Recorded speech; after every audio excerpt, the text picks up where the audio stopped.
4 hours, 10 controversies. One show that has somehow managed to offend almost everyone at least once, fight with its own network, lose beloved cast members, suppress its own episodes, and still keep the lights on for 36 years and counting. We are going into The Simpsons today. Not the jokes, not the fan theories, not the golden age highlight reel that you have probably seen compiled on YouTube 100 times. We are going into the fights, the firings, the lawsuits, the episodes that disappeared from streaming platforms, the voice actors who walked out and the ones who were never coming back, the cultural firestorms that burned through living rooms and op-ed pages and congressional offices, the behind-the-scenes battles that most fans have never heard the full story of, because The Simpsons is not just a television show. It is a 4-decade-long argument about who gets to tell stories about America, who gets to profit from those stories, and what happens when a machine built to produce comfort starts producing consequences instead. Settle in, this is going to take a while. Number. Section 1. The Apu Controversy, the documentary that changed everything. In 2017, a comedian named Hari Kondabolu released a documentary on True TV called The Problem with Apu. It ran 49 minutes, and it detonated inside the Simpsons fan community like nothing had in years. The documentary was not a screaming polemic. It was not assembled by people who hated the show. Kondabolu himself had grown up watching The Simpsons. He loved it. He said that clearly, repeatedly, with genuine warmth. This was not the work of an outsider attacking a cultural institution from a distance. It was the work of someone who had grown up inside that institution, who had watched Apu Nahasapi Mapetalan for his entire childhood, and who had spent decades quietly assembling all the ways that character had made his life harder in ways that were invisible to people who did not share his background. Apu, for anyone who needs the reminder, is the Indian immigrant owner of the Quick E-Mart convenience store in Springfield. He has been on the show since the very beginning. He was voiced by Hank Azaria, a white man from Queens with no South Asian heritage, doing what he has described as an impression of a character from the 1968 film The Party, specifically the performance of Peter Sellers in brownface in that film. The accent was thick, the stereotypes were layered deep, and for 30 years, millions of Americans absorbed Apu as their primary cultural reference point for what an Indian immigrant sounded like and behaved like in everyday American life. Kondabolu's documentary assembled a group of South Asian American comedians, actors, and public figures who talked about what it was actually like to grow up alongside that character in real American schools and workplaces and social spaces. The stories they told were not abstract. They were specific and personal, and almost universally humiliating in their texture. Kids on playgrounds doing Apu impressions at them, teachers asking them to do the voice in front of their classmates, colleagues at work using the impression as casual greeting, entire communities of South Asian Americans who had spent their childhoods negotiating with a cartoon character that was supposed to represent people like them, but felt nothing like anyone they had ever actually known in real life. Kondabolu brought in people like Kal Penn, Aziz Ansari, Hassan Minhaj, Asif Manvi, and Aparna Nancherla, among others. These were successful and accomplished people with major careers of their own. People who had achieved visibility in American entertainment in ways that were not available to their parents' generation. And to a person, they described the same phenomenon. Apu was inescapable. Apu was everywhere. And Apu was doing something insidious that most white viewers had never had to think about, because the thing it was doing was not happening to them. When you are part of a community that is rarely represented on television at all, one representation does not feel like just one character. It feels like the only character. It becomes the lens through which everyone outside your community understands your community. The entire weight of how the mainstream culture perceives your people falls onto this one fictional figure. And that figure has no room to be complex or contradictory or fully human, because it was not built with that purpose. It was built to be funny to an audience that was largely not South Asian and was never asked to consider what the joke felt like from the other side.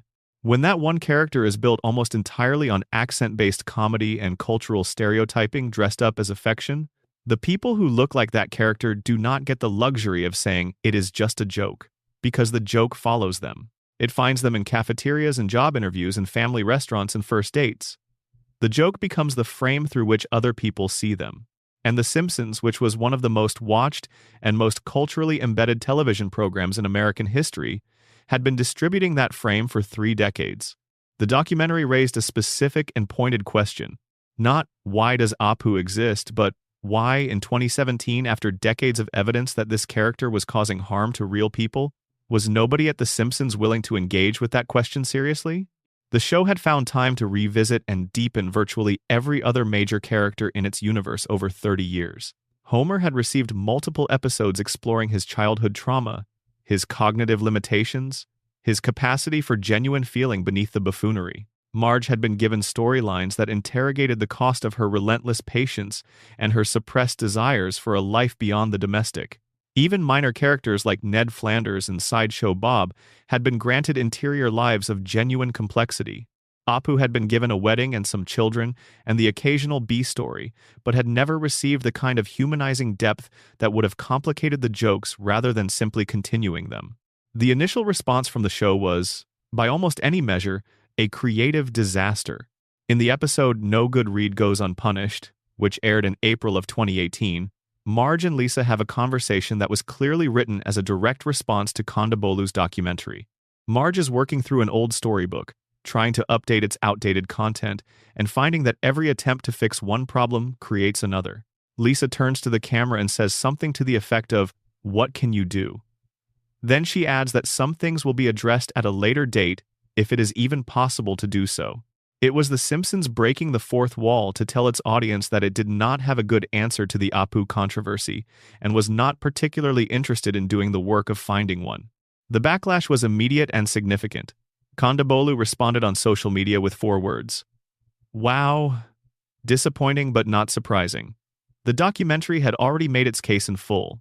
The response from the show seemed almost engineered to prove that case correct. Rather than engaging with the substance of what Kondabolu had raised, the specific ways the character had been used as a weapon against real people, the show had turned the criticism itself into a punchline, and then shrugged at the camera. If the documentary had argued that the show was unwilling to genuinely reckon with the harm it had caused, the cold open response proved the point with a precision that no critic could have managed. What followed over the next several years was a slow, grinding, uncomfortable reckoning that the show handled awkwardly at nearly every turn. Hank Azaria, for his part, took a different path from the show's institutional response. It was not immediate, and it was not a press release issued the week after the documentary aired. It was a process that played out over several years, publicly and privately, in ways that Azaria has described with unusual candor. He began speaking with members of the Indian American community. He sought out conversations with people who had been hurt by the character, including ordinary people who had no public platform but had direct experience of what the impression had done in their daily lives. He spoke with Kondabolu personally and at length. In 2020, Azaria announced that he would no longer voice Apu. He did not frame it defensively. He did not claim that the criticism was unfair or that he had been somehow pressured into a decision he disagreed with.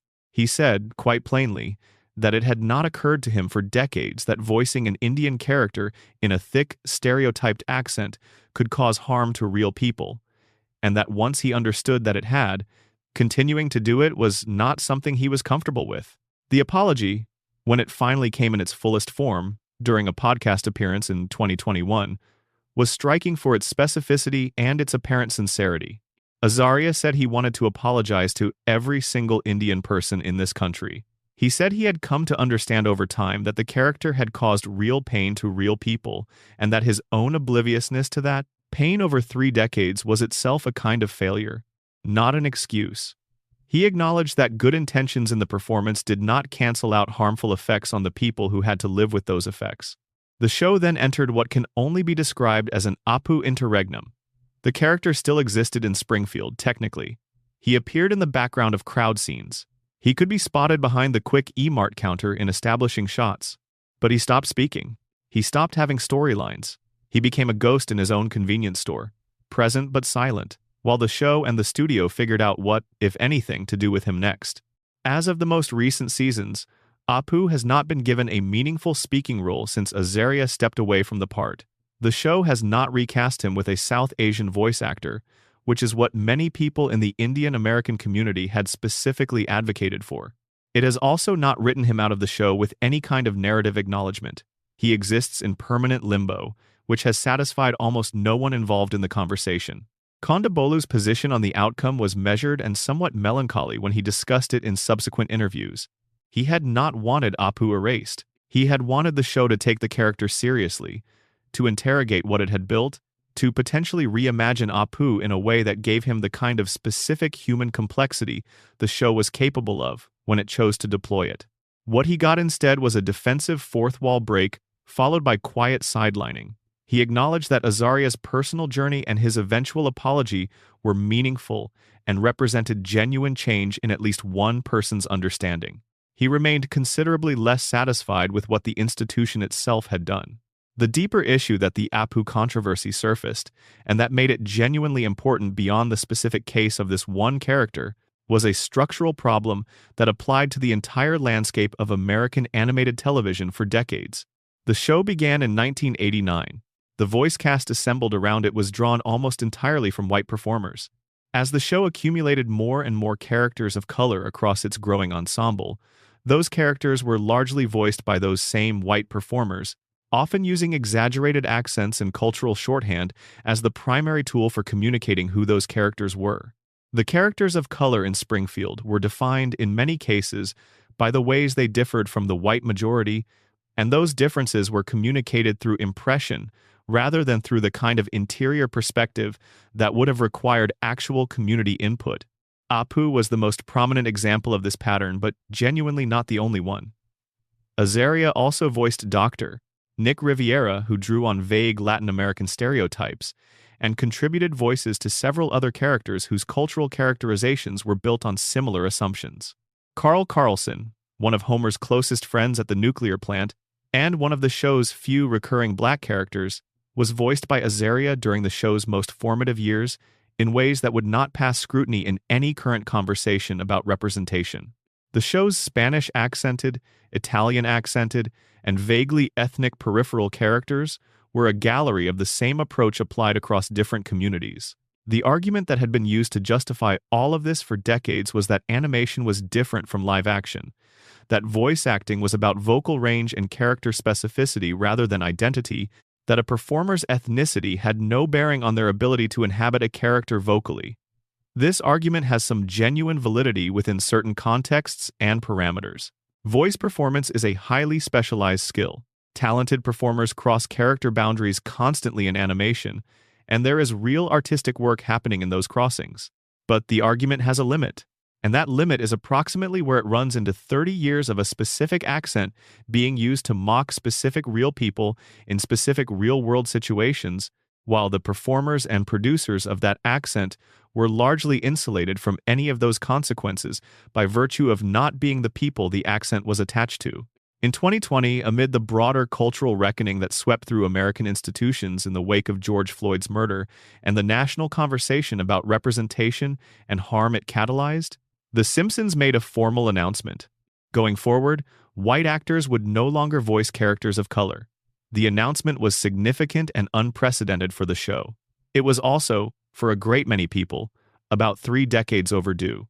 Harry Shearer, who voices a range of characters including several whose race is a component of their identity, subsequently handed those roles to performers from the relevant communities. Dr. Hibbert, the Simpson family physician and one of Springfield's recurring black characters, was recast with Kevin Michael Richardson. Alex Dezert took over the role of Carl Carlson, Homer's close friend. The transitions were made without fanfare within the show itself, no in-universe explanation, no storyline about the change. The characters' voices simply sounded different beginning with the relevant season, and the show moved on. The responses to these changes were divided in ways that largely tracked existing fault lines in conversations about representation and cancellation culture. Many people felt the recasting was long overdue and welcomed it as a genuine step toward a more equitable approach to the storytelling the show engaged in. Some longtime fans found the abruptness of the transitions jarring and felt the show had handled the logistics of the change clumsily, producing an audible discontinuity that was itself distracting. And a vocal group of people who had been irritated by the entire controversy from the beginning argued that the whole enterprise was a politically motivated capitulation to what they characterized as overcorrection. The why Apu specifically argument, deployed by that last group, has a surface logic worth engaging with rather than dismissing. The show had always used cultural stereotyping as a comic tool across a wide range of communities. The Italian chef Luigi, the Scottish groundskeeper Willie, the Irish-American police family, the Jewish comedian and his relationships with faith and family, all of these characters were built, at some level, on cultural shorthand. If Apu was the problem, why were those others not equally subject to scrutiny? The answer, which the documentary actually addresses and which has been articulated clearly by numerous people since, is that the relevant measure is not, does this stereotype exist, but what is the effect of this stereotype on the people it represents? People of Scottish descent in America are not navigating a social landscape, where a cartoon groundskeeper is the lens through which mainstream American culture understands their community. The communities for whom Apu-like characters were the primary lens of mainstream American representation experienced different consequences from those characterizations. The experience of being stereotyped in ways that follow you into classrooms and job interviews and social interactions is not equal across all communities, and treating it as equal is a way of not thinking clearly about what stereotyping actually does. What the Apu controversy ultimately revealed was something the show had been able to avoid confronting because of its extraordinary run length and because of the cultural conditions in which it had operated for most of that run. The writers who created Apu in the late 1980s were working in a cultural moment when the South Asian American community had no widely accessible platform through which to make its critique heard at scale. There was no documentary streaming infrastructure. There was no social media through which a targeted campaign could be organized and amplified. The critique existed, but it circulated within communities rather than reaching the institutions it was directed at. When the platform for that critique finally existed, when a documentary could be made, distributed, and watched by millions of people in a matter of weeks, when social media could carry the response in real time directly to the people who created the thing being criticized, 3 decades of accumulated consequence arrived very quickly. The show found itself defending creative decisions made in an entirely different era, using justifications that no longer held in the world the show now inhabited. And the institution's initial instinct to turn the criticism into material was exactly the response that confirmed what the documentary had been saying. The Apu story does not have a clean ending because clean endings require resolution, and what happened here was management rather than resolution. The character sits in Springfield, mute and marginalized, a reminder of a conversation that produced genuine changes in some areas while leaving the biggest underlying questions unresolved. Who voices him now? What should decades of storytelling built around him ultimately become? Does any of it matter when the show itself, having run for 36 years and showing no sign of stopping, has long since moved into a phase where nostalgia, rather than cultural urgency, drives most of its viewership and most of its commercial value? Those questions do not have clean answers. What does exist is the fact that one documentary, made in 2017 by a comedian who grew up genuinely loving the show, forced a 30-year-old institution to confront consequences it had never expected to face. The world the documentary was made in was different from the world the show was made in, and that difference was the whole story. The show could not unknow what it learned. The audience could not unsee what the documentary showed them. And the character who had been at the center of it all could not simply continue as if none of it had happened. So Apu became a ghost, haunting his own convenience store, present but silent. A monument to the gap between the world a thing was made in and the world it has to live in afterward. If you are watching right now, drop a comment telling me the time and where in the world you are watching from. And if you have not subscribed yet, take 2 seconds and do it now.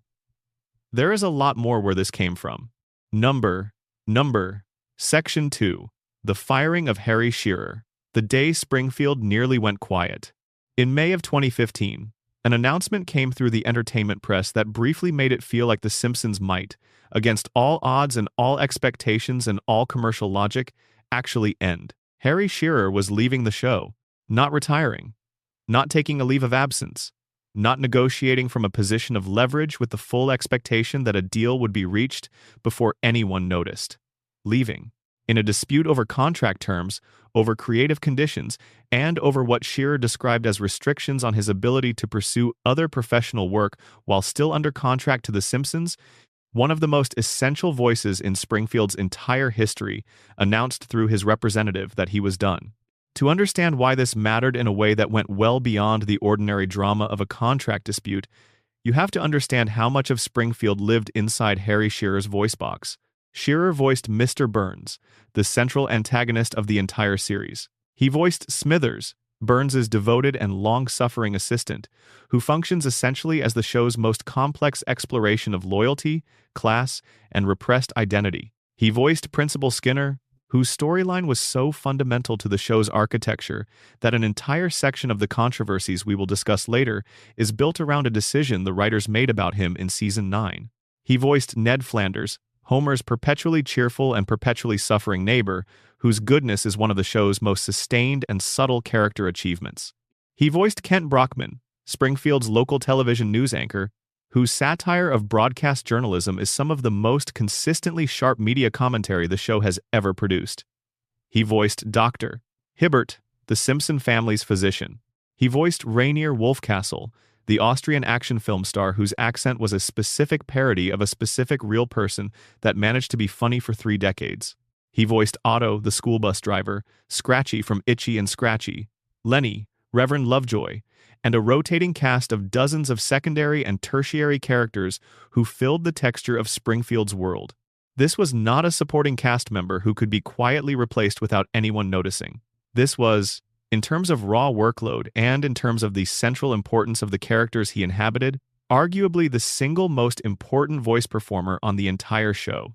Burns alone, as the show's primary villain, its moral center of gravity, its embodiment of everything the satire was pointing at about unchecked wealth and institutional power and the catastrophic consequences of organizing society around the priorities of the most powerful rather than the most numerous. Burns alone would have been enough to make Shearer's departure an existential concern. But Burns was not alone. It was the entire layer of Springfield that Shearer had built and inhabited for 25 years. It was the texture of the town itself, the specific sounds that made certain scenes feel like certain scenes. The dispute, as Shearer described it publicly, was complicated by contractual language that he found fundamentally stifling to his identity as a working creative person. In a Twitter exchange that became a significant entertainment news story in its own right, Shearer shared what he described as the key sticking point in the negotiations.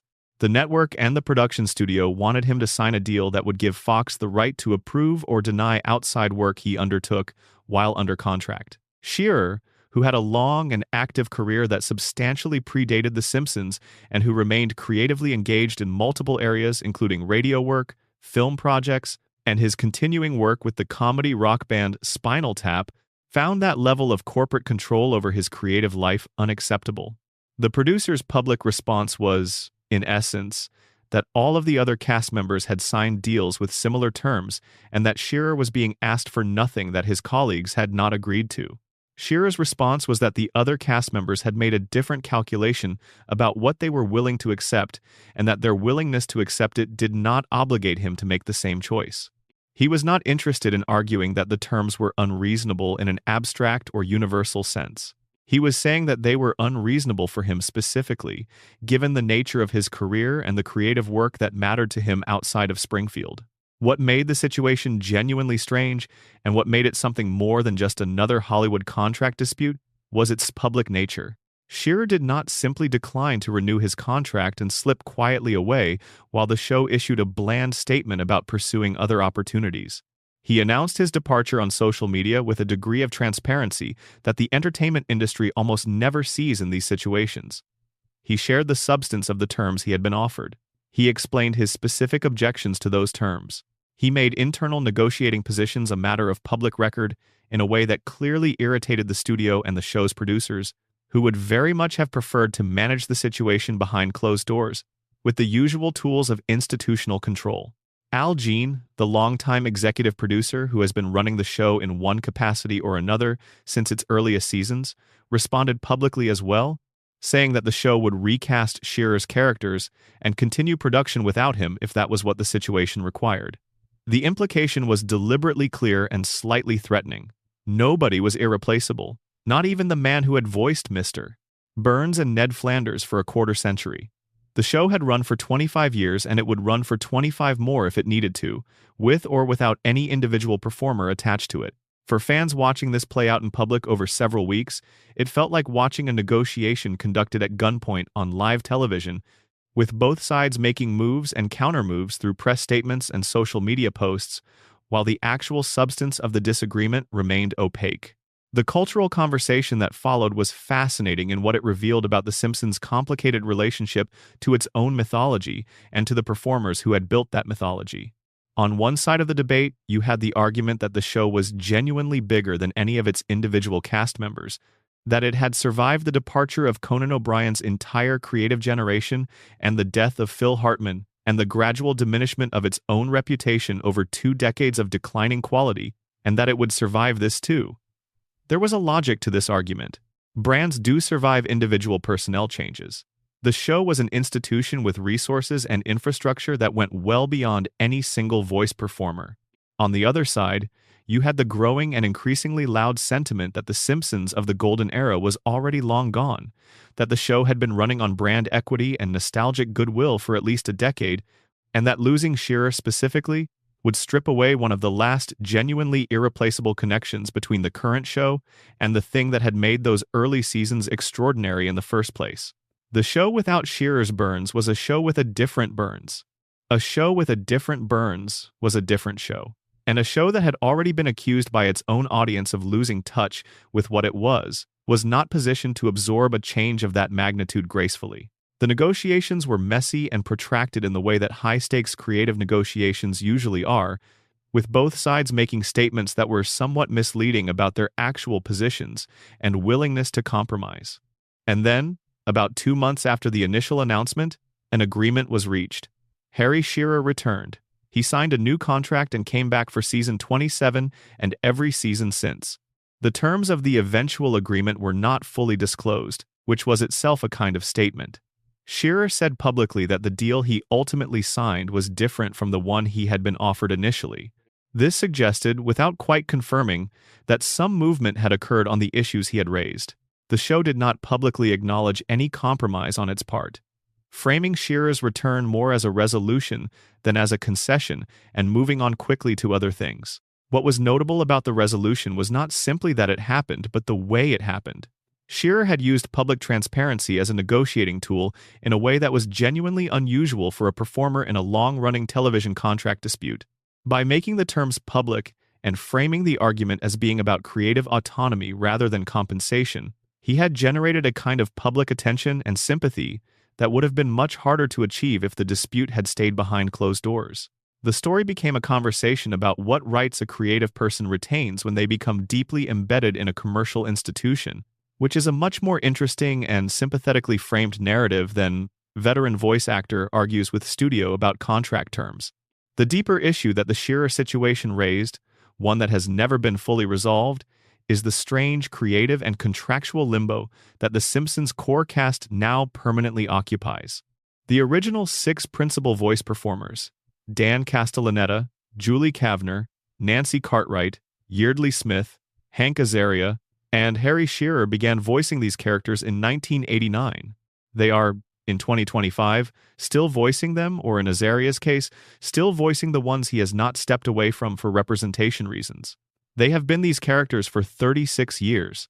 The accumulated intimacy of that relationship, the depth of familiarity those performers have developed with how those characters think and react and speak in specific moments, represents an artistic resource that is genuinely difficult to overstate and genuinely impossible to replicate through recasting.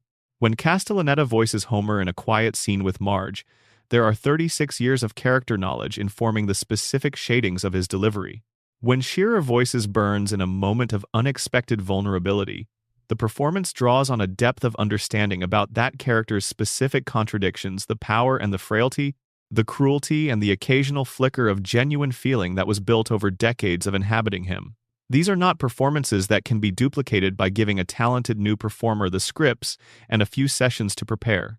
They are performances that emerge from the specific and irreplaceable process of a human being spending a significant portion of their creative life inside a fictional person. From the studio's perspective, this creates an uncomfortable reality. The thing that makes the show's performances so valuable is the same thing that makes the performers so difficult to replace. The leverage that comes from irreplaceability is real and durable. The studio can threaten to recast. The threat is credible in the abstract. In practice, the recast version of Ned Flanders would not sound like Ned Flanders, and the audience would know it immediately and would not forgive it, and the institutional damage would be significant. The show's commercial value is tied, more than the studio would like to acknowledge publicly, to the specific voices that have defined its characters for decades. This creates a negotiating dynamic that is genuinely unusual. The performers have leverage that most television cast members do not have. Their leverage is real, but it is constrained by the fact that the show's brand has been built so thoroughly around the characters rather than around the performers that the individual leverage of any given performer bumps up against the brand's capacity to absorb the loss. The audience loves Homer. Most audience members do not think about Castellaneta specifically when they watch Homer. The character has, in a very real sense, absorbed the performer who created him.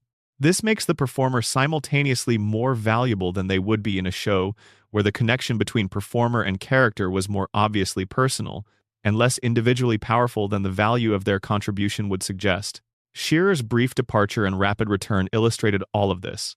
It demonstrated that the mutual dependency between the performers and the institution is genuine, structural, and not going away. It demonstrated that public negotiation, while uncomfortable for the institution, can be an effective tool for performers who have enough leverage to make the threat of departure credible. It demonstrated that the show's institutional interest in continuation ultimately trumps almost any other consideration, including the pride of the people running it. And it demonstrated something else, something quieter and perhaps more important than any of the negotiating dynamics. It demonstrated that Harry Shearer, for all his public expressions of frustration with the institution's terms, genuinely loves these characters. The performances he has given as Burns and Ned and Skinner and Brockman over 36 years are not the performances of someone who is simply doing a job. They are performances of someone who has invested real creative energy in understanding who these people are and what they feel and what makes them funny in specific rather than generic ways. The desire to continue that work, to remain in relationship with these characters for as long as the show runs, was presumably part of what motivated Shearer to find his way back. There is also the matter of what Shearer's departure would have meant for the show's specific creative identity at that moment. The 2015 season 15 was already in a period when the show's relationship to its own best years was complicated and somewhat melancholy. The loss of Shearer would have been a rupture not just in the vocal continuity of the show, but in the sense that any connection remained to what the show had been during its peak. Burns without Shearer, Ned without Shearer, Skinner without Shearer, these were not just casting changes. They were potential signals that the thing people had loved about The Simpsons was no longer present in any form that the people currently running it were committed to preserving. The return, when it came, did not resolve all of these questions. The show went back to being the show it had been before the announcement, which was a show that many of its most devoted fans had complicated feelings about. But it was still the show. The voices were still the voices. And whatever complicated feelings the viewing public had about the direction of the content, those feelings did not extend to a desire to hear Burns voiced by someone other than Harry Shearer. That, more than anything else that happened during those 2 contentious months, is what the Harry Shearer story is really about. Not money, not contract language about creative approval. The story is about what it means to spend 25 years giving a character a specific and irreplaceable voice, and about what happens when the institution built around that voice forgets, briefly and revealingly, that the voice is inseparable from the work. Number Section 3. The Simpsons versus Fox News. A feud inside the same building? Here is a situation that should not exist and yet has existed for well over 2 decades, generating one of the most sustained and genuinely strange running controversies in the history of American television. The Simpsons airs on Fox Broadcasting Company. Fox News is a separate cable news network but operates under the same broader corporate umbrella. For most of The Simpsons' run, both of those entities shared the same ultimate parent company. And for most of that same period, The Simpsons has been attacking Fox News with a regularity and a ferocity that would be unremarkable if the show aired on any other network in the American broadcast landscape, but is, given its actual home, quietly and persistently extraordinary. The relationship between The Simpsons and Fox News is one of the longest and most lopsided running feuds in American media history.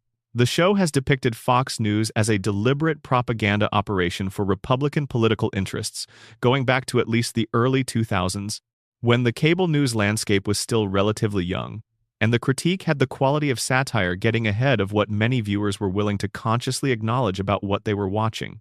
The show depicted Fox News broadcasts being falsified in real time. It showed the network's on-screen text graphics as openly partisan distortions of reality.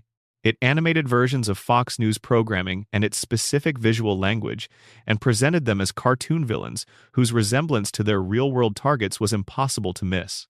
The most famous example, and the one that generated the most external attention over the years, is the show's running news ticker gag. In the background of scenes set in Springfield that involve local or national news coverage, Fox News broadcasts scroll across the bottom of the screen. Those tickers have said things like, "Do Democrats cause cancer?" and "Pointless hysteria on the rise, experts are worried," and "Scientists warn giant ladybugs no laughing matter," and perhaps most directly and pointedly, Fox News, not racist, but number one, with racists. That last one is not a paraphrase or a softened version. That was the actual text the show placed on screen. A news ticker on a cartoon that aired on a network owned by the same corporate parent as the news organization being described in the ticker, running on millions of television sets across America, with Rupert Murdoch theoretically having the institutional authority to make it stop and apparently lacking the practical mechanism to do so. How did this happen? How did a show manage to spend 20 years attacking its corporate sibling in front of its enormous audience without significant internal repercussion that actually altered the content? The answer involves a specific piece of contractual protection that the show's creators negotiated into their original deal with Fox in the late 1980s. And it is the kind of detail that becomes genuinely significant when you understand what it allowed. When The Simpsons was first brought onto the Fox network, the show secured what was, for its time, an unusually strong creative autonomy provision. The specific language of this protection was not a matter of public record, but its practical effects were visible in what the show was permitted to do year after year without the network exercising editorial authority.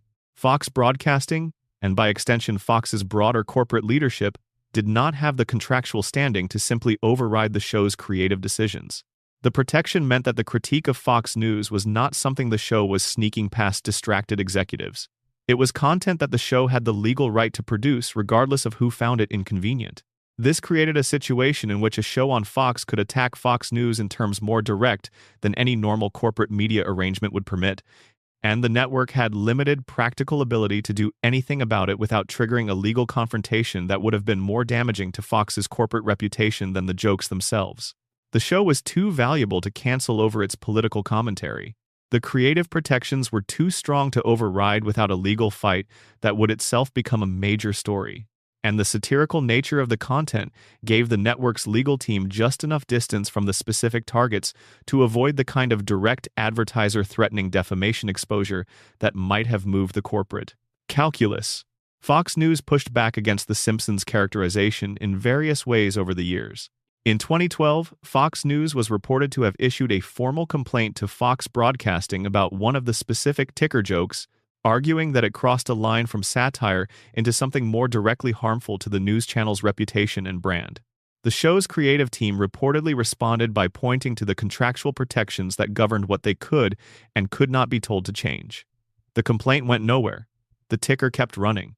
The dynamic reached what was probably its most publicly absurd point in 2014, when a cold open depicted Fox News as a deliberate misinformation operation so transparently organized for partisan purposes that its own programming ticker was essentially confessing to its design in real time.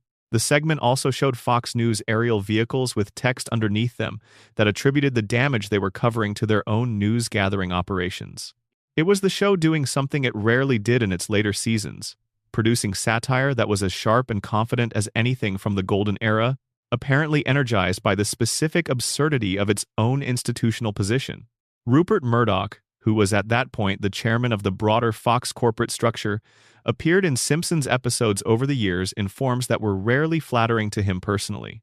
The show presented him at various points as a manipulative media baron whose approach to public influence was an ongoing catastrophe for informed democratic participation. Given that this appeared on a channel he owned, the sheer audacity of it is worth sitting with.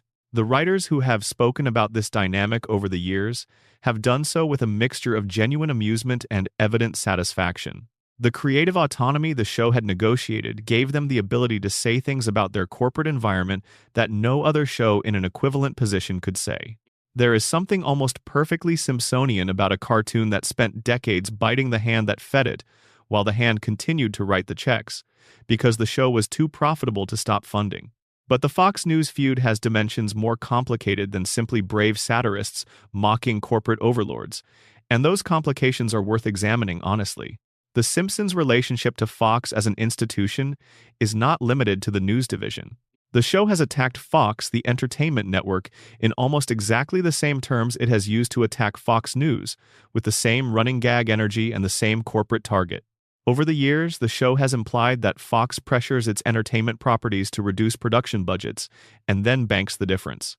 It has suggested that Fox cancels well-reviewed and creatively ambitious shows with loyal audiences in favor of cheaper programming that generates better margins with less creative risk.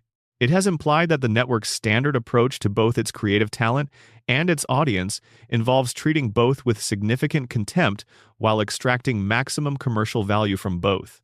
This is a show on Fox saying these things about Fox.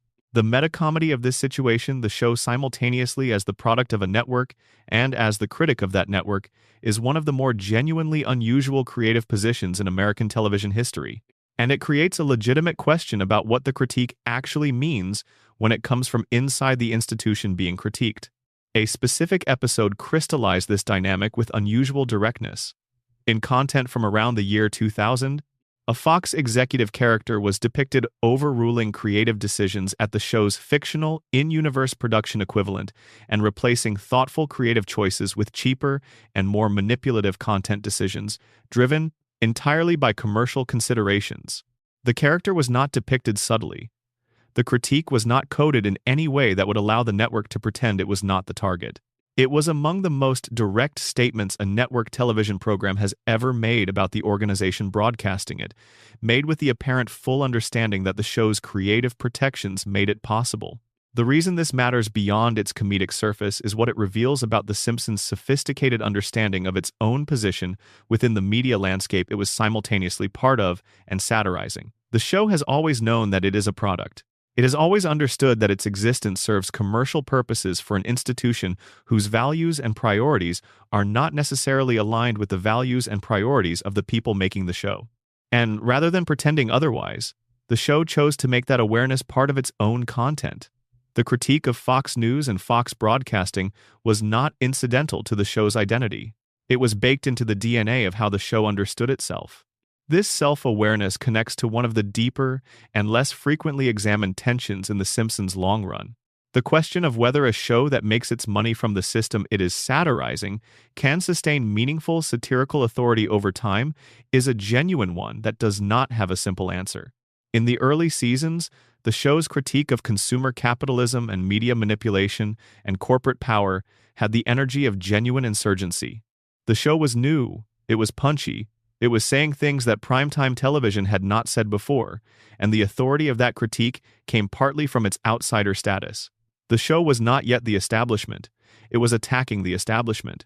By the time the show was 20 years old and generating hundreds of millions of dollars annually in merchandise revenue and syndication fees, the critique had become something different. Not dishonest exactly, but more complicated. The show that mocked corporate America's treatment of its workers was, by that point, one of the most profitable corporate properties in American entertainment.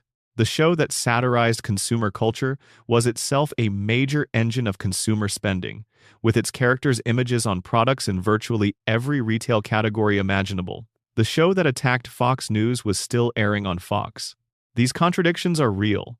The show has engaged with them, at its most self-aware moments, through exactly the kind of transparent critique we have been discussing. By being visibly and openly critical of its own commercial context, the show attempted to maintain the satirical authority that its commercial success would otherwise undermine. Whether that strategy works, whether transparency about complicity is sufficient to preserve critical distance from the thing you are complicit in, is a question that different viewers answer differently. What is beyond dispute is that the running feud between a cartoon and a cable news network sharing corporate parentage produced some of the most specifically funny and pointed media satire of the past 3 decades. That the satire worked at all, that it was produced and broadcast and reached millions of people, represents something worth appreciating. Most commercial entertainment does not interrogate the conditions of its own production. Most commercially successful television programs do not attack the network airing them. The Simpsons did both, repeatedly, for years, in full view of everyone involved. The Fox News controversy ultimately illuminates something about The Simpsons that is easy to miss when you focus on the decline narrative or the contract disputes or the representation failures. The show, even as it has aged and diminished from its peak, has maintained a consistent and genuine commitment to using whatever platform and autonomy it has to say uncomfortable things about powerful institutions.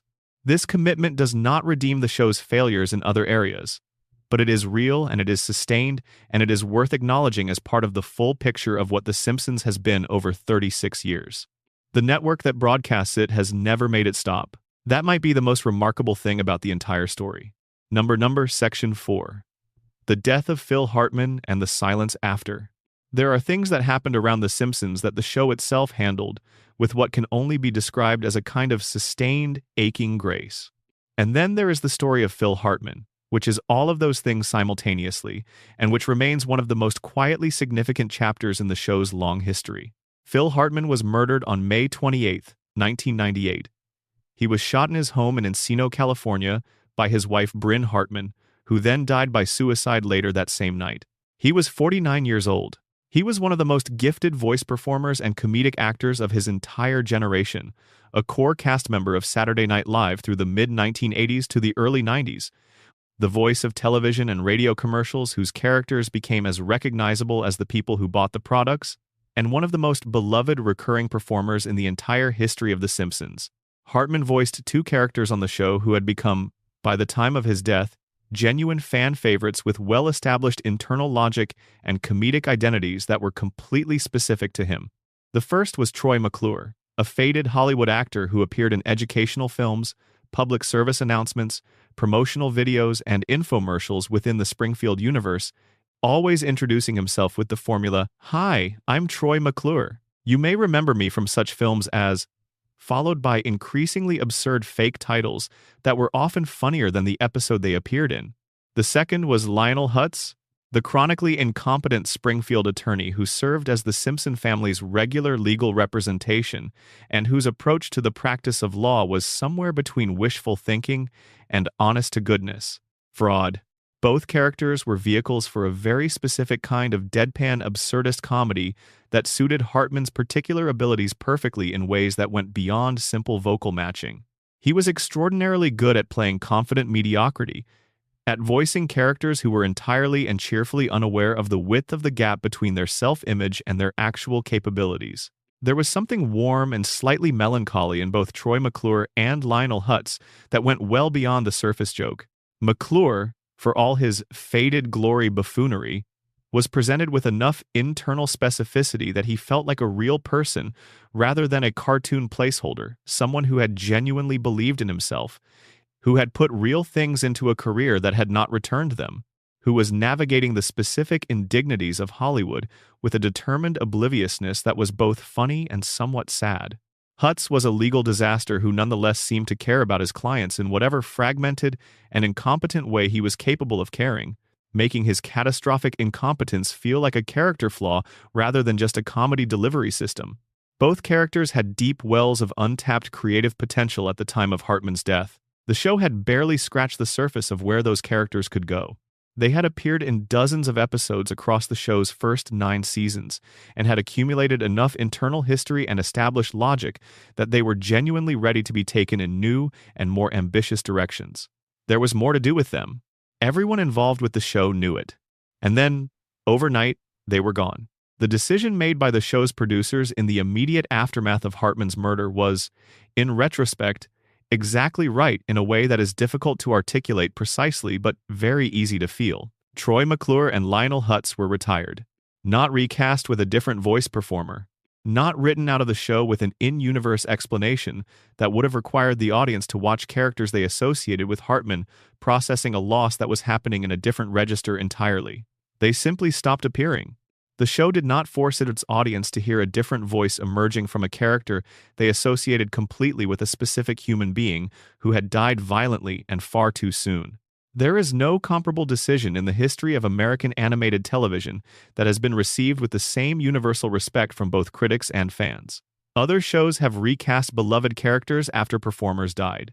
The arguments for doing so are not without merit: continuity, respect for the work the character represented, the desire to allow ongoing storytelling.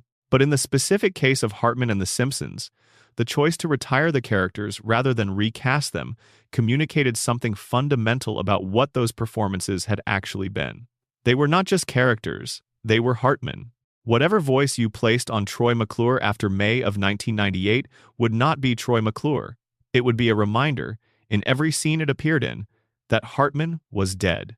And the show made a judgment that its audience did not deserve to have that reminder built into the text every time they watched. The Simpsons had built Troy McClure specifically for Hartman in a way that was deep and comprehensive and not replicable. The character's rhythms, his delivery, his specific frequencies of confidence and obliviousness, the particular texture of his relationship to his own fated status, all of these were tailored to what Hartman could do. The same was true of Hutz, whose specific brand of earnest incompetence depended on Hartman's ability to make failure sound like its own form of commitment. These were not generic archetypes that any talented voice performer could inhabit once given the scripts and the character design. They were portraits that had been painted for a specific sitter. The sitter was gone. The portraits were the characters. And without the person who sat for them, continuing to display them with a new face painted in felt wrong, in a way that was not articulable in purely creative terms. The producers have spoken over the years about the period immediately following Hartman's death, consistently describing it as one of the hardest times in the show's history for everyone who worked there and knew him. Hartman was apparently beloved at the show, not just as a performer but as a person, someone who brought professional warmth and generosity to the recording sessions that left specific and lasting impressions on the people who experienced it. The creative loss was real and painful, and it arrived alongside the personal grief of having lost someone genuinely liked and admired. What the show did in the weeks and months following his death was notable for what it chose not to do as much as for what it did. It did not create a tribute episode in which Springfield characters mourned the loss of Troy McClure or Lionel Hutz. It did not build storylines around the absence of those characters. It did not make the loss visible within the show's own universe in a way that would have required the audience to process grief that was happening on two registers simultaneously. The fictional grief of the characters and the real grief of the audience for the performer. Springfield went on, as Springfield always goes on, with two of its most loved recurring figures simply absent. The town did not acknowledge the absence because the town never acknowledges anything. But the audience acknowledged it, and the absence carried a weight that was different from and more powerful than any formal tribute could have been. Years after Hartman's death, advances in voice synthesis technology and the existence of extensive archived recordings of his voice from the show and from decades of other work prompted periodic conversations in fan communities about whether the characters he created might eventually return using that recorded material. The question became more practically relevant as audio technology improved to the point where such restorations, while not perfect, became imaginable. The producers have been consistent in their response to this question over the years. They have not done it. They have not indicated that they would. The characters remain retired. This is the right answer. Not because the technology is insufficient, though the specific quality that made Hartman's performances what they were goes well beyond vocal frequency matching. The decision to maintain the retirement is right because the reason for the retirement was never technical. It was not about the impossibility of recreating the sound. It was about respect. Respect for Hartman as a performer and as a human being. Respect for the characters as the specific products of a specific human being's irreplaceable creative gift. Respect for an audience that is capable of holding loss as loss rather than needing it filled or corrected or worked around. The Hartman story also has a sequel of a different kind, one that emerged gradually over the years after his death as more became publicly known about the circumstances of his marriage. Bryn Hartman had a documented history of substance use issues and had been struggling with significant mental health difficulties in the period leading up to the events of that night. People who knew both Phil and Bryn Hartman have spoken in the years since about the complexity of what happened, about Bryn's own suffering, about the circumstances that built toward a tragedy that ended two lives on the same night. These accounts are not exonerating in any simple sense. They are humanizing in a way that complicates the simple narrative of victim and perpetrator that the press coverage of that night initially established. None of that complexity changes the fundamental loss. Phil Hartman died too young. His life ended violently in a night that also claimed his wife's life, and the creative work he had not yet done went undone. The Simpsons responded to that loss with more dignity than is common in an industry not generally known for its capacity for dignified behavior.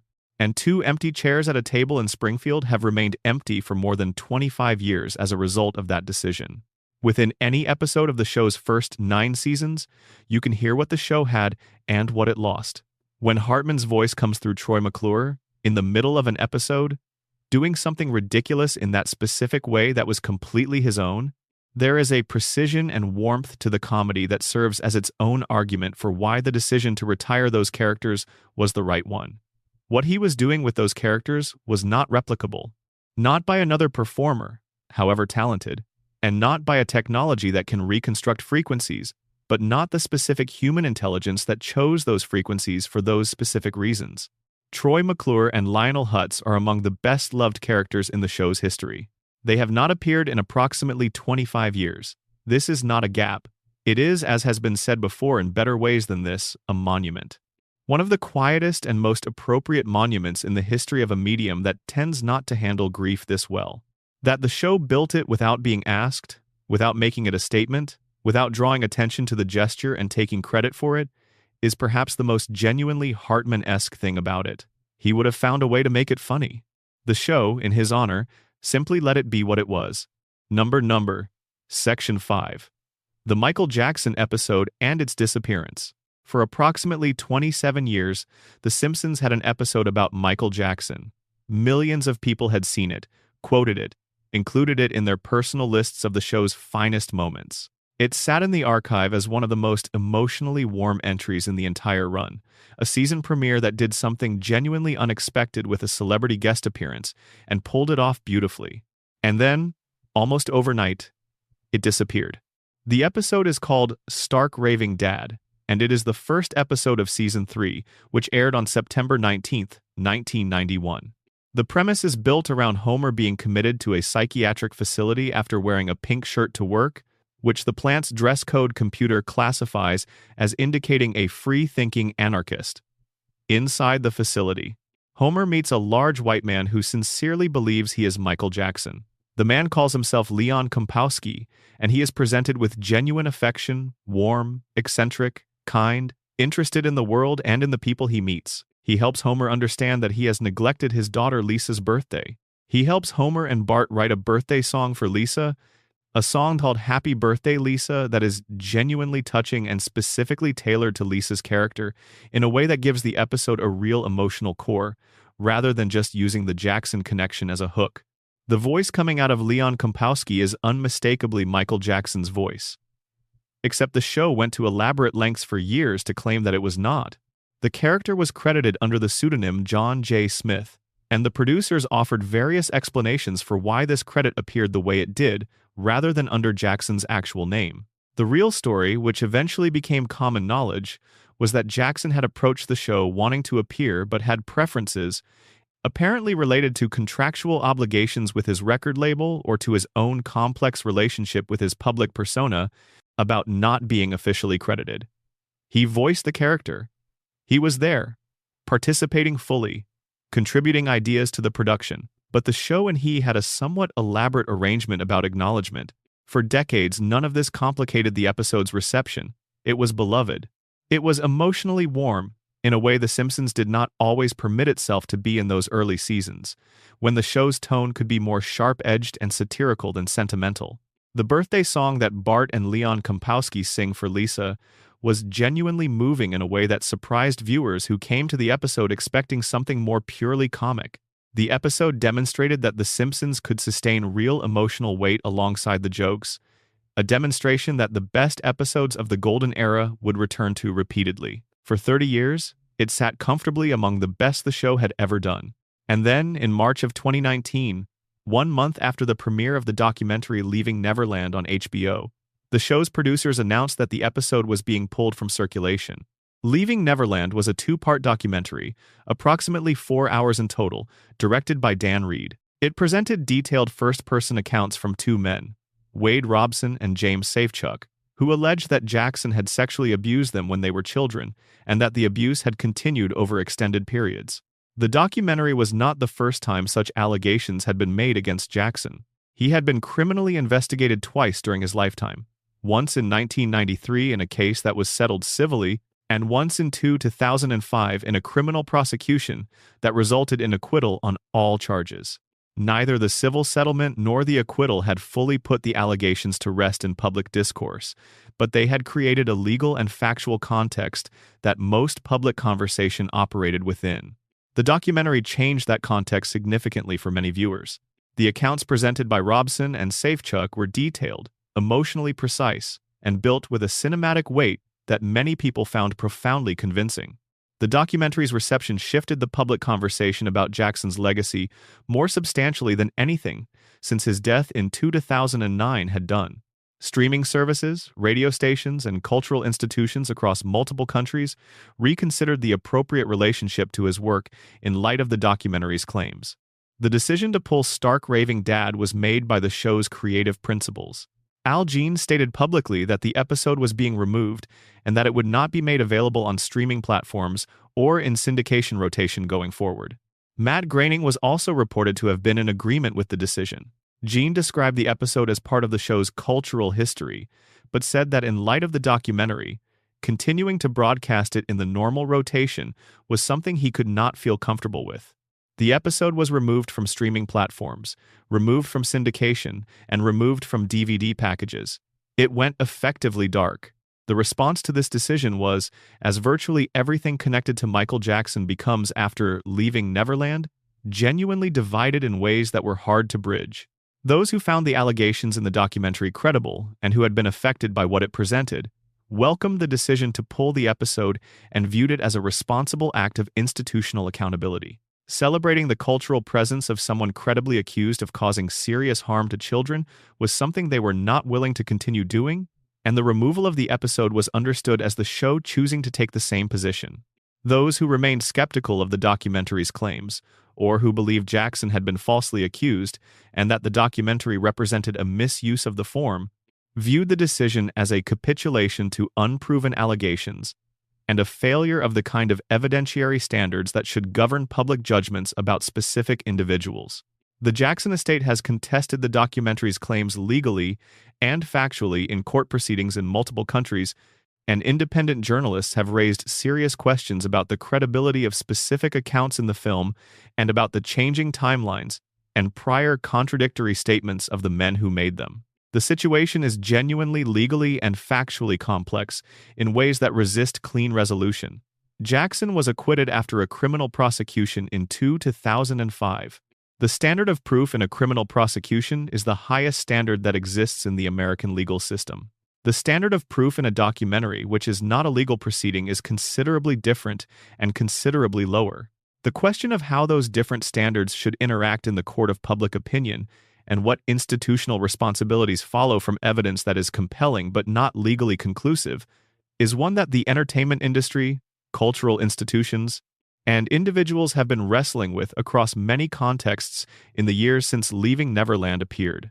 What makes the Simpsons situation particularly interesting, beyond the Jackson-specific complexity, is what it reveals about the impossible institutional position that cultural archives occupy when serious allegations emerge against figures whose work is embedded in those archives.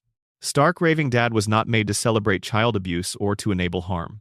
It was made to do a warm and funny riff on Michael Jackson's cultural status at a moment when that status was, at least for most of the public, uncomplicated by anything beyond curiosity about his eccentricities. It succeeded at that goal with unusual grace. It became a piece of television that people genuinely loved. The episode's quality as a piece of creative work is not in dispute by anyone on any side of the broader Jackson conversation. but the person at the center of that episode has become, for a significant portion of the public and of the critical community, a figure whose legacy is defined primarily by what he may have done to children in private. And the producers of a show that has spent 36 years positioning itself as culturally self-aware concluded that continuing to distribute an episode built around celebrating that figure in the most affectionate possible terms was something they were not willing to do. The decision also raised questions about consistency and precedent that the producers did not fully address publicly. The Simpsons had featured hundreds of real people in various forms across its run, in guest appearances, in parodies, in background references. Some of those people had subsequently been accused or convicted of serious crimes. A few had died violently or under circumstances that generated their own complicated legacies. The question of why this episode and not others, why Jackson and not other figures with complicated histories who had appeared on the show in various forms, was raised by critics of the decision, and not answered with any policy-level clarity. The producer's response was essentially that the scale of the specific allegations against Jackson and the direct and total centrality of Jackson to that specific episode's existence made it a unique case that did not generate a broader policy of retroactive review. The episode was not one that happened to feature Jackson. It was an episode that would not exist without Jackson, built around his voice and his persona as the primary and irreplaceable creative engine. Removing it was not about erasing difficult history from the archive, but about declining to continue actively distributing an episode whose existence was fundamentally inseparable from a person credibly accused of abusing children. This argument has genuine coherence and is not obviously wrong. It also has limits that were not engaged with fully, and reasonable people can and do reach different conclusions about whether the decision was right. What is undeniable is the specific artifact that the episode's disappearance created in the cultural landscape. Stark Raving Dad is now, paradoxically, more famous than it would have been if it had continued to air quietly in the normal rotation. It has become the episode that was pulled, a specific cultural object whose absence is more discussed than its presence would be. It exists in bootleg recordings and in the memories of people who watched it in the 1990s and early 2000s, circulating in a kind of underground life that pulled episodes often acquire. The suppression has given it a weight and a specificity in conversation about the show that its quality alone, however genuine, would not have guaranteed. The question of what happens to it long-term has no current answer. It is possible that at some point, if the legal and factual landscape around the allegations against Jackson shifts substantially in one direction or another, the episode might return to platforms or be formally addressed by the show in some new way. It is equally possible that it remains in the specific limbo it currently occupies indefinitely, neither officially destroyed nor officially available, floating in the same uncomfortable uncertainty that now surrounds the entirety of Jackson's public legacy. For fans of the show, the episode's absence creates a specific and recurring discomfort that surfaces whenever the early seasons are discussed. Season 3 without Stark Raving Dad feels slightly wrong in the way that any genuine gap feels wrong, like a space in a shelf where something significant used to be, visible precisely because of what is no longer there. What the episode's disappearance ultimately demonstrates is that even the most commercially durable and institutionally stable show in American television history is not immune to having its past become contested by things it could not have anticipated when it made the choices it made. Stark Raving Dad was made in 1991 by people doing their best work with a remarkable collaborator whose private life was, at that moment, not what it would later become in the public record. The work was good, the intentions were good, and 30 years later, the episode is gone. That vulnerability of a decades-old archive to the implications of evidence that did not exist when the archive was being built is one of the more quietly troubling aspects of The Simpsons' extraordinary run, and it will not be the last time the show confronts it. Section 6. The racist episodes, the Disney Plus removals, and the question of the archive. In 2020, Disney Plus made a series of decisions about The Simpsons library that generated exactly the kind of public conversation the platform's legal and communications teams had presumably spent considerable effort trying to avoid. Disney Plus had acquired the streaming rights to The Simpsons as part of the broader Disney purchase of Fox's entertainment assets, a deal that closed in 2019 for approximately $71 billion, and that restructured the media landscape significantly. The acquisition gave Disney one of the most valuable single-back catalogs in American television history. Every episode of the show that had ever aired, across 30-plus seasons and approaching 800 episodes, was suddenly available on a single platform owned by the entertainment company that would own the show going forward. The platform launched its Simpsons library with considerable fanfare. Every episode was being made available. The full archive? Complete. For the first time in history, every season of the show would be continuously accessible in a single location, removing the fragmented access that had characterized the show's streaming and syndication history. Except not quite every episode, and not all of them in their original form. The most immediately notable absence was Stark Raving Dad, which had already been removed from circulation before the Disney acquisition for the Michael Jackson reasons we discussed in the previous section. That absence was expected by anyone who had been following the story. But the Disney Plus launch revealed other complications that had not been as widely anticipated. Several episodes were discovered to have content warnings applied to them, particularly concentrated in the Treehouse of Horror specials, which over the years had contained a range of material that the platform's content reviewers had flagged as potentially offensive or harmful by contemporary standards. Some episodes were found to have been edited, specific scenes removed, specific jokes trimmed in ways that were not announced proactively by Disney Plus, and that viewers discovered by comparing the platform's versions against recordings of the original broadcasts. The modifications were not uniform or comprehensive. They appeared to have been made on an episode-by-episode basis through a review process whose criteria were not publicly disclosed, producing results that were visibly inconsistent. Episodes containing what seemed like equally problematic material by any consistent standard were treated differently from each other, with some modified and some left untouched. The inconsistency itself became a point of criticism, with observers noting that whatever policy was being applied unevenly in ways that suggested the review process was ad hoc rather than systematic. But the controversy that generated the most immediate and vocal response from fans was not about content warnings or episode edits. It was about aspect ratio. The earliest seasons of The Simpsons, specifically seasons 1 through around season 16 or 17, depending on the specific episode, were produced in the 4:3 aspect ratio that was the standard for American broadcast television in the late 1980s and through the 90s. This is the nearly square television format that older viewers remember from that era, before widescreen became the norm. The Simpsons began production in this format because that was the format that American televisions displayed. When Disney Plus launched the show's library, those early seasons were formatted in the modern 16:9 widescreen standard, which meant that the original 4:3 images were cropped horizontally to fill a widescreen display. The top and bottom portions of the original frame were cut off. The image was altered from what the animators had composed. For casual viewers watching the show for the first time, or for general enjoyment, this may have been a largely invisible technical difference. For longtime fans who knew the early seasons intimately, it was immediately and significantly visible in a specific category of scene, the visual comedy. The Simpsons' early seasons used the geometry of the 4:3 frame deliberately and specifically in the service of jokes. Gags were composed so that one part of the punchline appeared in the upper portion of the frame, while another element appeared at the bottom simultaneously, and the comedy depended on both being visible at once. Jokes were built so that a character's reaction appeared in the background, while the foreground presented the setup, with the full joke only existing when both elements were in the same frame. Background visual gags, sightlines, and the specific spatial relationships between characters and scenes were all composed for a nearly square screen. Cropping to widescreen did not just remove visual information. It destroyed jokes.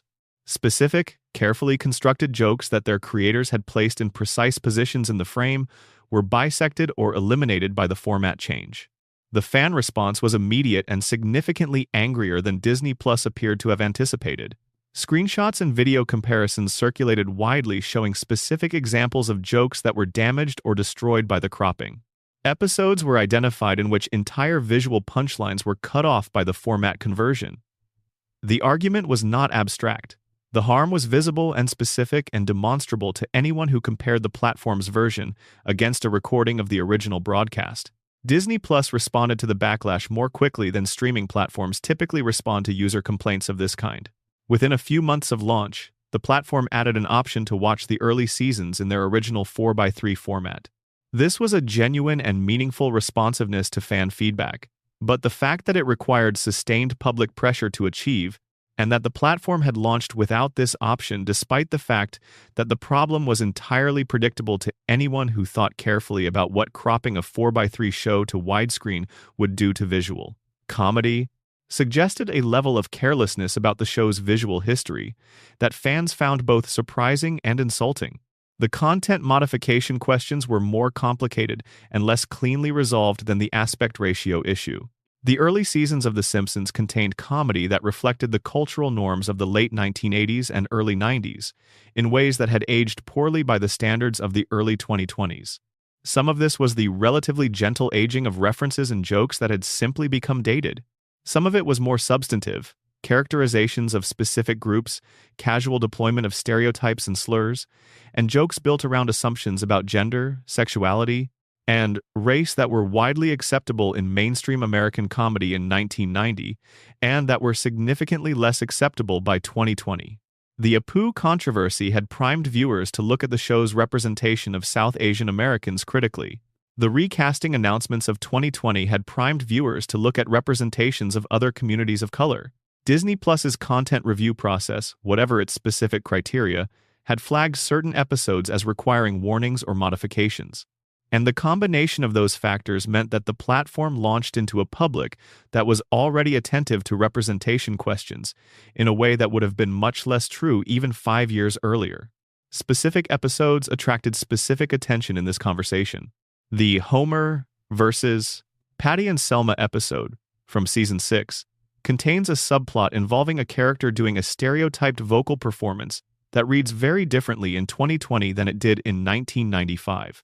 Episodes from the first few seasons contain casual jokes about various marginalized communities, jokes about HIV and AIDS, jokes about LGBTQ people, jokes about disability that were part of the standard comedy toolkit of the late 80s television landscape, and that are genuinely uncomfortable to encounter without context today. The question these episodes raised for Disney Plus, and that the platform answered inconsistently, was the same question that streaming had been forcing the entertainment industry to confront across many properties as it built comprehensive libraries of archival content. What is the appropriate way to present historical material that was created under different cultural standards? The available options show everything as originally made and let viewers contextualize it, add content warnings to flag problematic material, edit specific content, or remove episodes entirely. Each carry different implications and serve different values, and none of them satisfy everyone. The show everything position treats the archive as a document of its time, and treats the audience as capable of engaging with historical material contextually. This position is often favored by archival preservationists and by people who believe that altering or suppressing creative work to conform to contemporary standards causes its own form of cultural harm by erasing the evidence of what things actually were. The content warning approach threads a needle between access and acknowledgement, providing the material while flagging that it contains elements the contemporary platform considers potentially harmful. This approach has critics on both ends, those who find that the warning is an editorial judgment that should not be imposed on historical content, and those who find that the material is harmful enough that a warning is insufficient and access should be restricted or denied. The editing approach modifies specific content within episodes to remove the most objectionable elements, producing a version of the work that is no longer what was originally made. This has genuine archival implications. The modified version is not the episode. It is a version of the episode that has been changed to suit the standards of a different time. Those who care about the integrity of creative work as a historical artifact find this approach most troubling. And outright removal, as happened with Stark Raving Dad for Jackson-related reasons, treats the material as simply too harmful for continued distribution. Disney Plus used all 4 approaches in different combinations for different episodes, apparently without a consistent policy governing which approach was applied to which content and why. The resulting landscape was confusing for viewers, frustrating for those who wanted either comprehensive access or comprehensive accountability, and did not reflect particularly well on the platform's capacity for principled decision-making about complicated archival ethics. The Simpsons archive is among the largest and most culturally significant in American television history. It contains, across 36 seasons and nearly 800 episodes, an enormous range of material that reflects an enormous range of cultural moments. Some of that material is extraordinary creative achievement that will be studied and celebrated for as long as people care about television comedy. Some of it reflects assumptions and choices that now seem obviously wrong and that caused real harm to real people. Most of it is somewhere in between products of their specific time, neither exemplary nor catastrophically harmful, simply present in the archive as evidence of what people were doing and thinking and laughing at across 4 decades of American life. What Disney Plus's handling of the archive demonstrated, more than anything else, was the difficulty of managing a legacy this large without a genuinely principled and consistently applied framework for making decisions about it. The platform's choices were reactive rather than proactive, driven by public pressure and individual content flags, rather than by any clearly articulated philosophy about what streaming platforms owe to archival content and to the audiences who engage with it. The show has continued to generate new content throughout this period, adding to an archive that is already too large for any individual viewer to fully engage with. And every new season adds new material that will itself eventually be historical, that will eventually be evaluated by audiences in cultural moments we cannot predict, using standards we cannot currently imagine. That is the condition of any long-running cultural institution. The Simpsons simply faces it at a scale that few other institutions have faced. The Disney Plus controversies were an early and imperfect attempt to figure out what that condition requires in the streaming era. The figuring out is still in progress. Number. Section 7. The Writer's Room. What happened behind the jokes? The Simpsons Writer's Room during what fans call the Golden Era, roughly seasons 3 through 8, with some including season 2 and some cutting off at season 7, has been described in so many glowing terms over so many years that it has taken on a nearly mythological quality in the history of American television comedy. The people who passed through that room during those years read like a who's who of the comedy that would define American entertainment for the next 3 decades. Conan O'Brien, Greg Daniels, who would go on to create the American version of The Office and Parks and Recreation, Brad Bird, who would direct The Iron Giant and The Incredibles and Ratatouille, Ken Keeler, who brought a mathematics PhD to the writing of episodes that contained actual mathematical humor for the people who could find it, John Swartzwelder, whose specific and prolific comedic voice produced some of the most formally perfect jokes in the show's history, George Meyer, widely regarded within the comedy community as one of the finest joke writers of his generation, Mike Reiss, Al Jean, Jeff Martin, John Vitti, Jay Kogan, Wallace Wolodarski, David Merkin, and dozens of others who subsequently built careers that confirmed the room they had come from as something genuinely rare. The mythology around this group is substantial and largely earned. The density of talent concentrated in that room during those seasons was genuinely unusual, perhaps without close precedent in the history of American television comedy. The cross-pollination of references that those writers produced, academic, literary, cinematic, musical, political, scientific created comedy that operated on multiple levels simultaneously in ways that rewarded close attention and rewarded it differently across repeat viewings. The intellectual ambition, the willingness to make jokes that required your audience to have read something or know something or be paying real attention to understand fully, was a consistent commitment rather than an occasional flourish. But mythologies have undersides.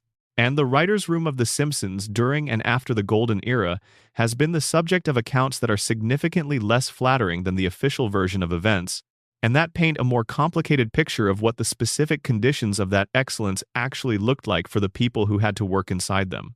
These accounts touch on workplace dynamics, on how writers were treated by the specific showrunners who ran the room during different periods, on the culture of a creative environment operating under the extraordinary pressure of producing the most scrutinized comedy in American television.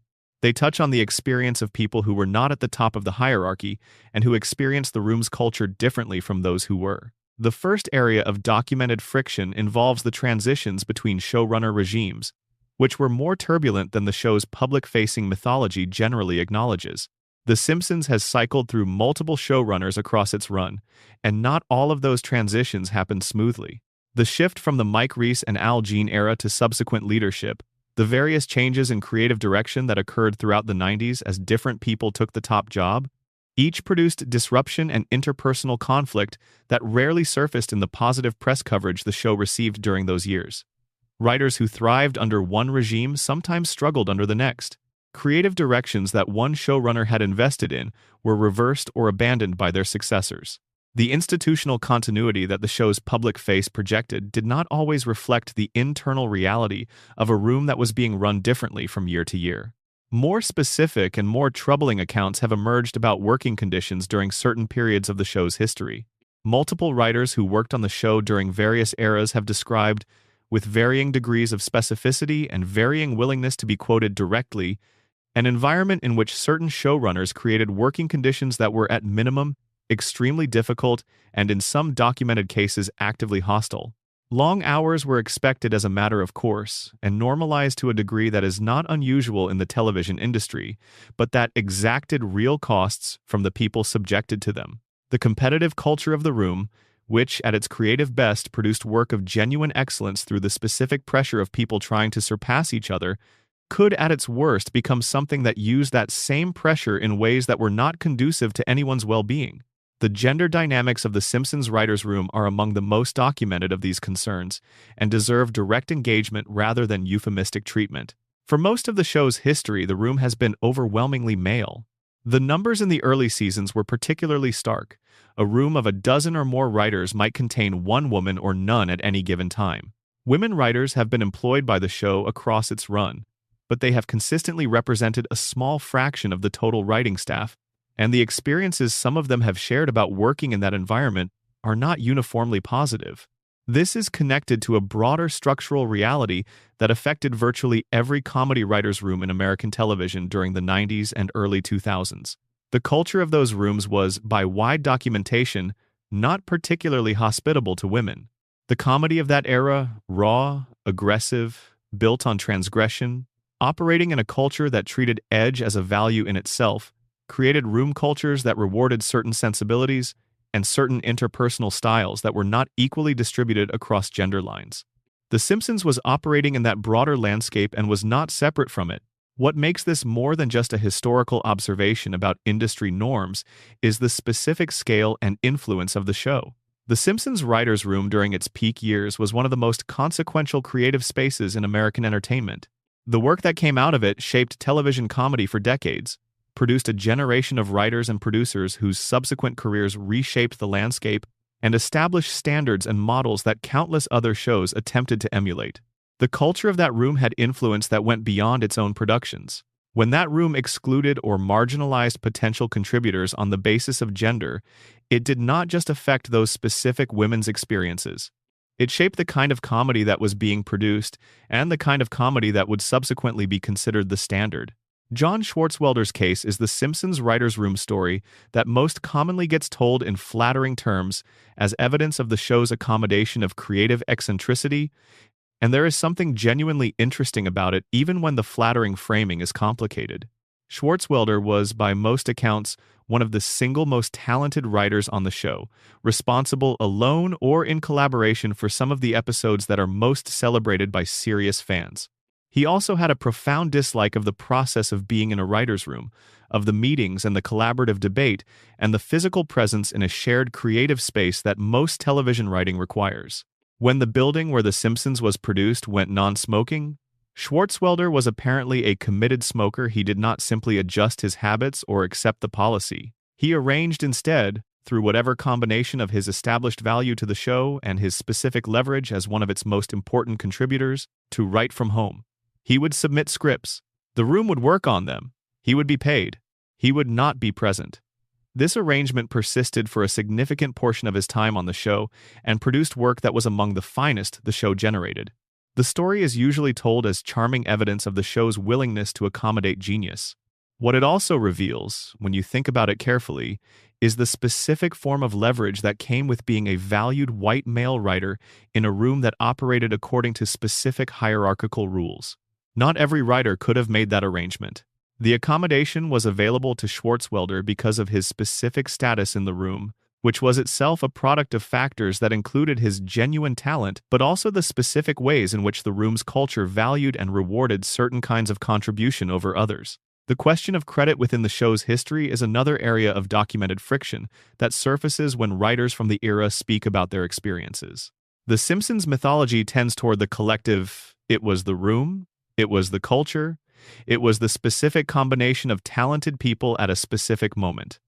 This framing has some genuine validity. Television writing is collaborative in ways that make individual attribution complicated, and some of the show's finest episodes emerged from collaborative processes that genuinely cannot be attributed to a single person's vision. But the collective framing can also obscure specific individual contributions in ways that feel unfair to those whose specific creative ideas produced specific celebrated results. Writers who contributed specific core concepts to celebrated episodes have, in various contexts, noted that the public celebration of those episodes does not always track back to them in any visible way. The showrunner gets the credit, the room gets the credit, the culture of genius gets the credit. The specific person who came up with the central idea for the episode that everyone cites as a classic may or may not be mentioned in any public account of that episode's creation. In an industry where credit has real professional consequences, this kind of diffusion is not trivial.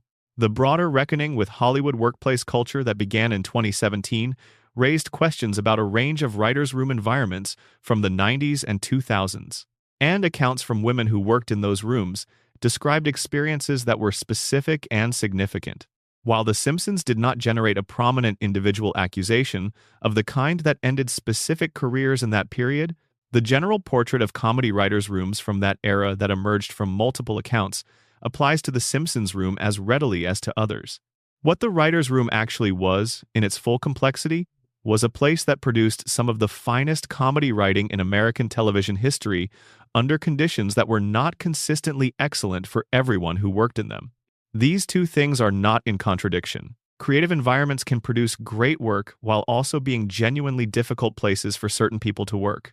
The mythology of The Simpsons writers' room has tended to foreground the great work and background the difficult conditions. The full picture requires holding both simultaneously. The people who came through that room and went on to distinguished careers owe something of what they became to the specific pressures and standards and expectations of working there.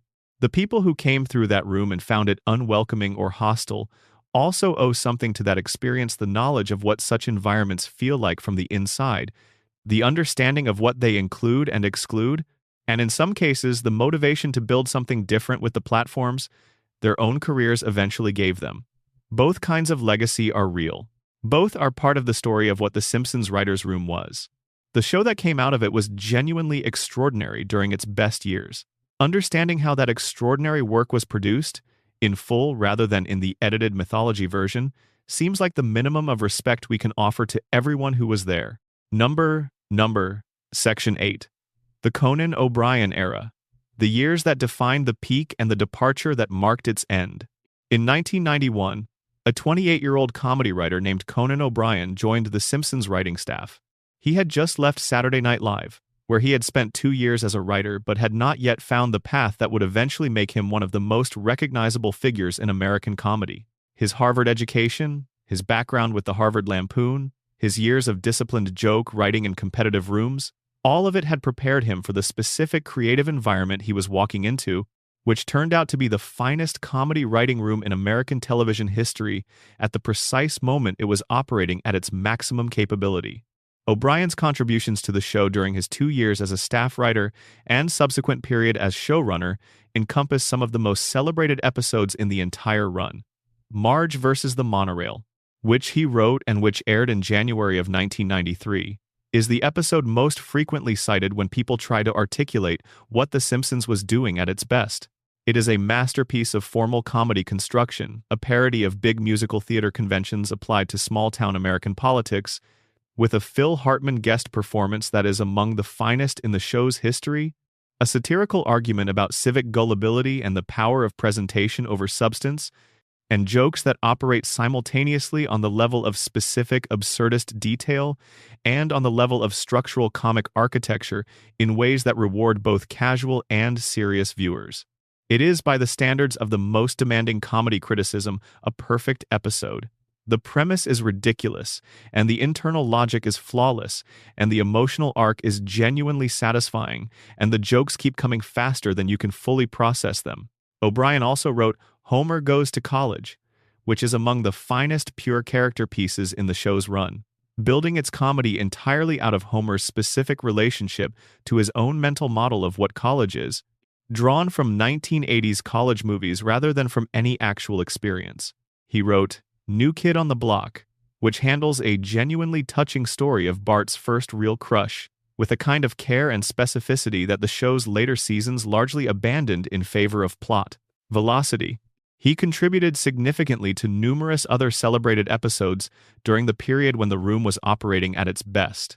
When O'Brien became showrunner for seasons 5 and 6, he brought a creative standard to the oversight role that produced one of the densest concentrations of excellent television comedy in the history of the medium. Cape Fear, the Sideshow Bob episode that uses the extended rake gag to achieve something genuinely profound about comedy's relationship to its own formal conventions. Homer's Barbershop Quartet, which builds an entire parody of Beatles mythology around Homer's improbable musical past.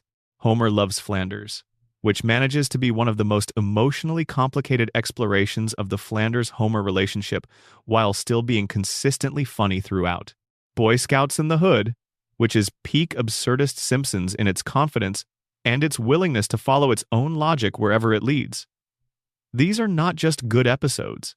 They are evidence of a creative sensibility operating without apparent constraint, making choices that required significant trust in the audience's capacity to follow. The controversy around O'Brien's departure, and around his era at the show more broadly, is less dramatic than some of the other controversies in this script, but more revealing in certain ways about how creative credit works and how institutional mythology forms. O'Brien left The Simpsons in the summer of 1993 to take the Late Night with Conan O'Brien job at NBC. The departure was sudden in the sense that the opportunity was extraordinary, and the decision was made quickly.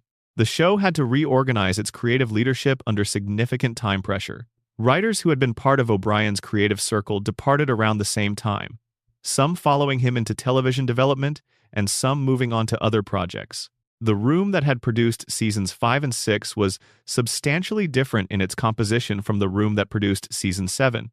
And season 7, while still excellent, began the gradual creative drift that would eventually produce the show's sustained decline. The question of credit is where the controversy specifically lies. O'Brien went on to a career that made him extraordinarily famous in his own right, which means that when he discusses his Simpsons years, the audience for those discussions is substantial. He has spoken about those years generously and with evident genuine affection for the work and the people he worked alongside. He has described the creative standards of that room in terms that make it clear how formative the experience was for him professionally. What he has also noted, in various contexts and with varying degrees of directness, is that the contributions of individual writers to specific, celebrated episodes are sometimes absorbed into the mythology of the room's collective excellence in ways that obscure specific creative authorship. When Marge vs. the Monorail is discussed as a classic of Simpsons comedy, it is often discussed as evidence of the show's golden era, without necessarily foregrounding O'Brien's specific authorship of the episode and the specific creative decisions he made in writing it. The episode belongs to the show's legacy. It also belongs specifically to Conan O'Brien's legacy, and those two claims are not always equally present in how the episode is discussed. This is a subtle issue and not one O'Brien has pursued in any contentious or accusatory way. He has been consistently gracious about his former colleagues and about the institution that gave him his first major creative opportunity. But it reflects a real dynamic in how creative credit flows in collaborative television production, the specific versus the collective, the named episode writer versus the unnamed room culture, that deserves acknowledgement rather than erasure. The broader controversy around the O'Brien era concerns what his departure meant for the show's creative trajectory in the years that followed. This is one of the most analyzed and most argued about questions in the extensive literature of Simpsons criticism that has accumulated since the show's decline became impossible to deny. The post-O'Brien seasons began a drift that became visible as a trend and eventually became visible as a transformation. Not a sudden collapse, the show remained capable of excellent individual episodes throughout the late 90s, but a gradual erosion of the specific qualities that had made the Golden Era episodes extraordinary. Attempts to identify the single cause of this drift have produced a range of theories. The simplest is that the specific combination of people who made the Golden Era was not repeatable, that the room during those years was a rare convergence of compatible talents, and that once that specific convergence dispersed through natural attrition, it could not be reconstructed by simply adding new talented people. The more complex theories involve changes in the show's relationship to its own characters and its own world, a growing distance from the emotional grounding that had made even the most absurd Golden Era episodes feel connected to recognizable human experience. O'Brien's departure did not cause the show's decline in any simple sense. The decline was the product of many factors operating over many years, including factors that predated his departure and factors that emerged long after it. But his era at the show remains the point of comparison against which everything since is measured. When people ask why The Simpsons is not as good as it was, they are usually asking why it is not as good as it was when Conan O'Brien was in the room. That is the standard. It was set during a period of about 4 seasons. It has not been reached since. The Conan O'Brien years at The Simpsons represent something that the entertainment industry rarely produces and never fully understands while it is happening. A brief period of creative excellence so concentrated and specific that it establishes a permanent standard against which everything before and after is evaluated. The people in that room at that time were doing something extraordinary. They knew it, to some degree, in the way that people know they are working at their best. But they could not have fully known how permanent the standard they were setting would prove to be. O'Brien left to pursue a career that turned out to be brilliant in its own right, and nobody can fault him for that. The show had to find its own path forward without him. The path it found was decent for a few more seasons, and then gradually less than that, and eventually much less. This is the natural arc of creative institutions that lose the specific combinations of people that made them great at a specific moment. The Simpsons ran that arc over a longer period than almost any comparable institution in television history, which made the distance between its peak and its current state more visible and more consequential than a shorter run would have allowed. That is the O'Brien controversy in its fullest form. Not a scandal, not a falling out, not a bitter departure. A creative peak reached and left, and the long, contested reckoning with what was lost in the leaving. Number Section 9. The decline controversy, fan rage, zombie Simpsons, and the debate that never ends. There is a kind of Simpsons fan, and if you have been watching this long, you are probably one of them who can tell you with extraordinary precision the exact episode in which the show went bad. Not sometime in the 2000s or around season 10. The exact episode. The scene within that episode that crossed a specific line. Sometimes the specific joke or line of dialogue that represented, in their very precise and long-considered view, the moment when the finest television comedy ever made began its decline from which it would never fully recover. These people are not wrong that something changed. They are sometimes wrong about exactly when. They are often wrong about the precise cause. But the underlying observation that The Simpsons of the mid-90s and The Simpsons of the mid-2000s are fundamentally different objects operating according to fundamentally different creative philosophies is correct, and the culture of fan outrage that has formed around this observation is itself one of the most interesting and revealing controversies in the show's entire history.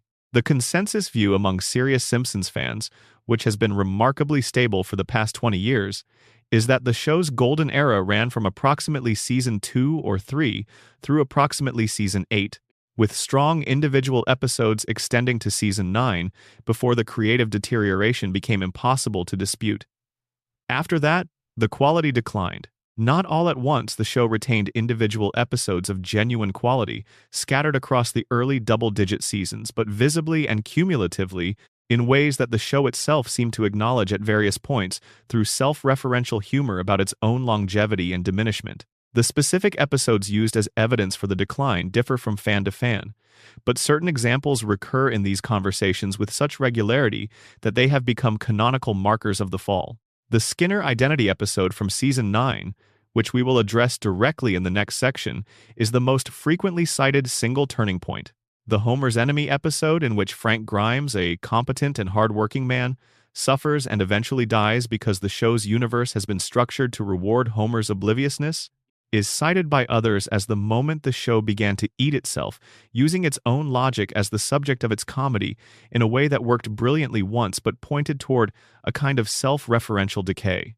Episodes from the Mike Scully showrunner era, which covered seasons 9 through 12, are collectively identified by many fans as the period when the show's approach to character and plotting began changing in ways that were structurally visible, rather than just tonally different. What makes this debate particularly interesting is not the specific evidence on any side of it. That evidence is documented extensively in online fan archives, academic papers, and published criticism, but the intensity of emotional investment that longtime fans bring to it. The decline of The Simpsons is spoken about by people who grew up with the show in terms that are genuinely grief-adjacent. Not angry exactly, though anger is certainly present. Something more like the feeling of watching a friendship become a different kind of relationship, present and ongoing, containing real value, but no longer the same thing it was when it formed and when it was most important to you. The language that formed around this grief is worth examining. Zombie Simpsons is the term that circulated most widely in online fan communities during the 2000s and 2010s. The concept is simple and somewhat brutal in its precision. The show is technically alive, still producing and broadcasting episodes, still using the characters and settings and structural conventions of the original. But the animating principle that made those conventions meaningful, the creative investment, the character specificity, the willingness to earn emotional moments rather than simply manufacture them, is absent. The body is moving. The thing that made the movement meaningful is not there. This framing appeared around 2010 in a sustained and organized form at a website called Dead Homer Society, which was dedicated entirely to the analysis and documentation of The Simpsons' decline. The writing on this site was serious, specific, and often genuinely illuminating in its close reading of specific episodes. It demonstrated something remarkable about The Simpsons fan community, that the people who cared most deeply about the show had developed critical tools sophisticated enough to analyze it at a level most television gets from professional critics rather than from its own audience. The producers' responses to this sustained critique evolved over the years in ways that are revealing about how the institution understood its own situation. In the early period of the decline, the response was defensive. The show was still good. Critics were applying nostalgia to their memories of the earlier seasons in ways that distorted the comparison.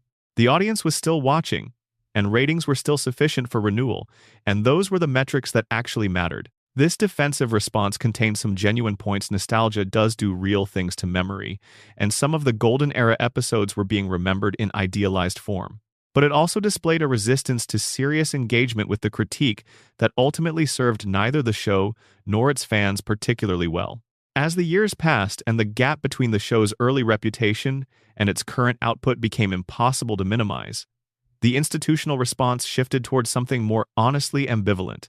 Al Jean, in various interviews across the 2010s, acknowledged the golden era as a genuine peak that the current show was not reaching. He argued that the show retained value even if it was not operating at its former level, that occasional excellent episodes, the continuing existence of beloved characters, the comfort of familiarity for longtime viewers, these were legitimate reasons for the show to continue, even if the case for continuation could not be made purely on current quality grounds. He expressed genuine uncertainty about when and how the show should end, and about what the right conclusion for it would look like. This honest ambivalence was actually received better by serious fans than the earlier defensiveness had been. An institution that acknowledges the gap between what it was and what it is, and that offers a thoughtful rather than dismissive argument for its continued existence, is at least engaging with the conversation. The Dead Homer Society and the online critical community that had built up around the decline did not necessarily agree that continued existence was justified, but they could at least recognize that the people running the show were not simply unaware of the problem. The specific debate about when exactly the decline began is interesting less for the specific episode that serves as the turning point, and more for what the range of proposed turning points reveals about what the show's fans valued most. For fans who locate the turning point in Season 9, the Skinner Identity episode represents a failure of character integrity, the show's willingness to do something to a character that retroactively damages 20 years of established understanding of who that character was. For fans who locate the turning point slightly later, in the Scully era, The issue is a failure of plotting coherence episodes that prioritize wacky premises over character consistency. For fans who locate the beginning of the decline in the shift from O'Brien's showrunner tenure, the issue is a failure of joke density and formal precision. The specific ways in which the early seasons packed more carefully constructed comedy into a given minute of screen time than the later seasons could match. All of these framings are compatible with each other. The decline was not the product of a single failure in a single dimension. It was a cumulative erosion across multiple creative values simultaneously, happening at different rates in different dimensions and reaching visible threshold in different episodes for different attentive viewers. The debate about exactly when is less important than the observation that all three of these kinds of failure, character integrity, plotting coherence, joke precision, can be traced through the show's later seasons in ways that are specific and documentable. The merchandising and commercial dimensions of the show's continued existence complicate the decline narrative in ways that are worth engaging with, rather than simply noting. The Simpsons is not just a television program, and has not been only that for most of its history. It is one of the most commercially significant cultural properties in the history of American entertainment, generating revenue from merchandise, from theme park attractions, from syndication, from international broadcast rights, and from dozens of other streams that have nothing to do with the quality of the specific episode that aired most recently. The commercial logic of continuing the show is almost entirely disconnected from any creative logic that would be sensitive to questions of quality. This creates an unusual situation. Most television shows decline, and eventually the ratings follow the quality downward far enough that cancellation becomes the natural result. The Simpsons has not had this experience because its brand sustains commercial interest independently of the specific creative quality of any given season. People continue to watch The Simpsons, including in reasonably significant numbers, not primarily because the most recent season is excellent, but because the show is familiar, because it is part of their media routine, because watching it carries the residual emotional value of decades of accumulated relationship with these characters and this world. The brand delivers something that the specific content sometimes does not. This has created a show that can exist in a state of prolonged creative mediocrity without experiencing the commercial consequences that would normally signal to an institution that change is needed. The feedback loop that disciplines most creative production quality declines, audience declines, economic pressure forces change does not operate normally for The Simpsons, because the brand insulates it from the full force of that pressure. One specific conversation within the fan community deserves acknowledgement: the argument that the golden era has been idealized by nostalgia to a degree that creates an unfair comparison with the later seasons. This argument has been made by serious critics and deserves serious engagement rather than reflexive dismissal. Nostalgia does real and documented things to memory. Television watched at the right age and in the right circumstances carries emotional weight that the same content watched for the first time as an adult would not have.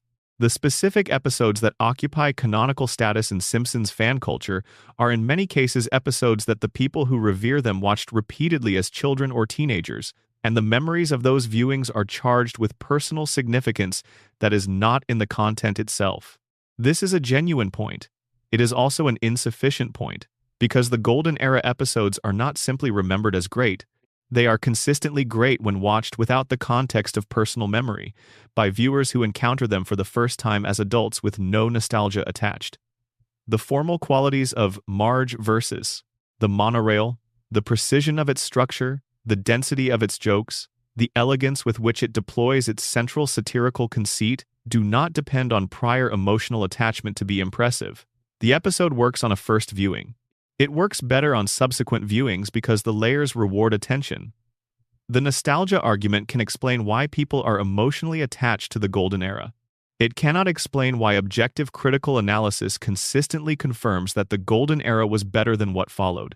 The decline controversy is, ultimately, a story about what it means to love something that changed into something else. The people who argue most passionately about it do so because the show mattered to them in ways that few cultural objects matter. It shaped their humor. It gave them a shared language. It demonstrated what was possible in a medium that rarely operated at that level. The anger at what it became is proportional to the value of what it was. The show continues to exist. New seasons are announced and produced.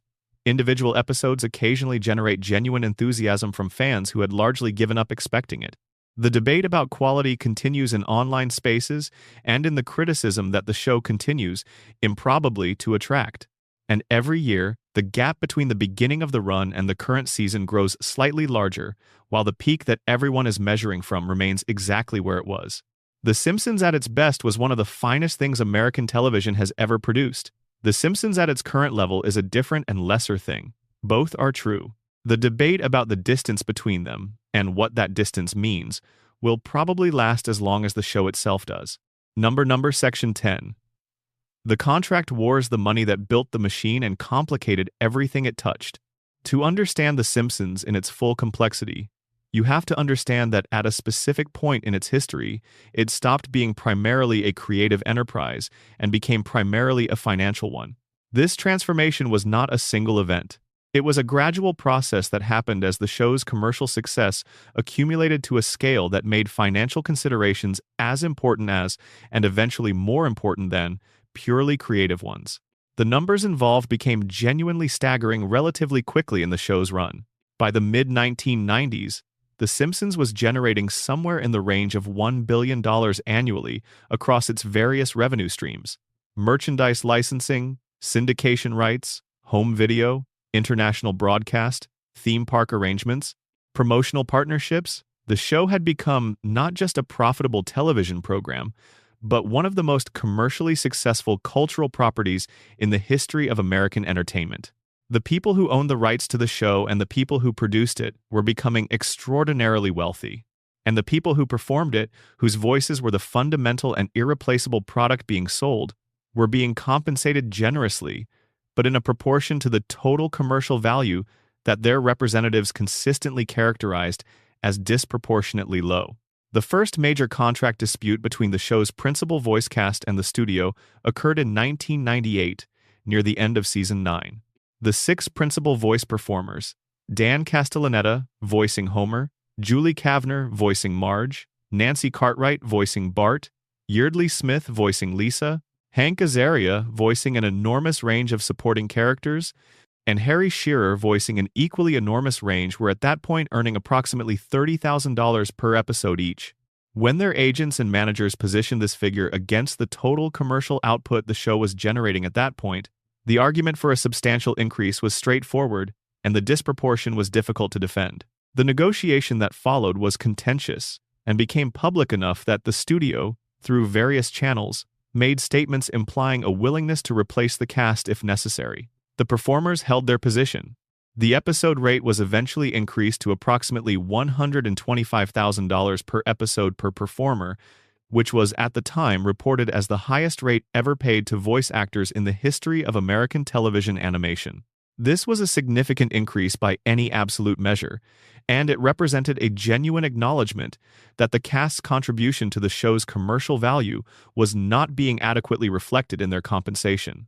The pattern established in 1998 repeated itself with variations across subsequent contract cycles. The show's success continued to grow. The performers' compensation was renegotiated at intervals measured in years. The studio pushed back each time with arguments about the show's production costs and sustainability. The cast held firm each time because they understood, with increasing sophistication as each cycle went by, the precise nature and extent of their leverage. Fox ultimately yielded in each cycle because the alternative, attempting to continue The Simpsons with a recast principal ensemble, was commercially unacceptable. The show's value was tied specifically to those voices, and the studio knew it, and the performers knew that the studio knew it, and this mutual knowledge shaped every negotiation that followed. By the early 2000s, the per-episode rates had risen to somewhere between $250,000 and $350,000 per performer. By the time of the 2011 dispute, the most severe and most publicly visible of the contract conflicts, reports placed the figures at between $400,000 and $8 million per episode, depending on which specific reporting you believed, and how the various compensation components were being categorized. The 2011 standoff generated significant media attention because it reached a level of public escalation that the previous negotiations had largely avoided. The studio announced explicitly that the show would end if the cast refused to accept pay cuts of approximately 30% from their existing rates. This was a direct and very public threat, and it was understood by everyone as the high-stakes opening move in a negotiation that both sides needed to conclude successfully. The cast's position, stated through their representatives, was that the demand for cuts was not justified by the show's actual financial position. The show was still generating substantial profits. The production costs were significant but manageable. The pay cuts were not being demanded because the studio could not afford to continue production at existing rates. They were being demanded because the studio believed it could get them. The resolution was creative in its structure and had lasting implications for how the performers' relationship to the show would function going forward. The performers accepted reduced per-episode fees in exchange for what was described as back-end profit participation, a stake in the show's ongoing commercial revenues, rather than simply a salary for participating in its production. This was a meaningful change in the performers' relationship to the show's commercial life. Under the all-salary model, a performer's compensation was fixed regardless of how the show performed commercially after their performance was recorded.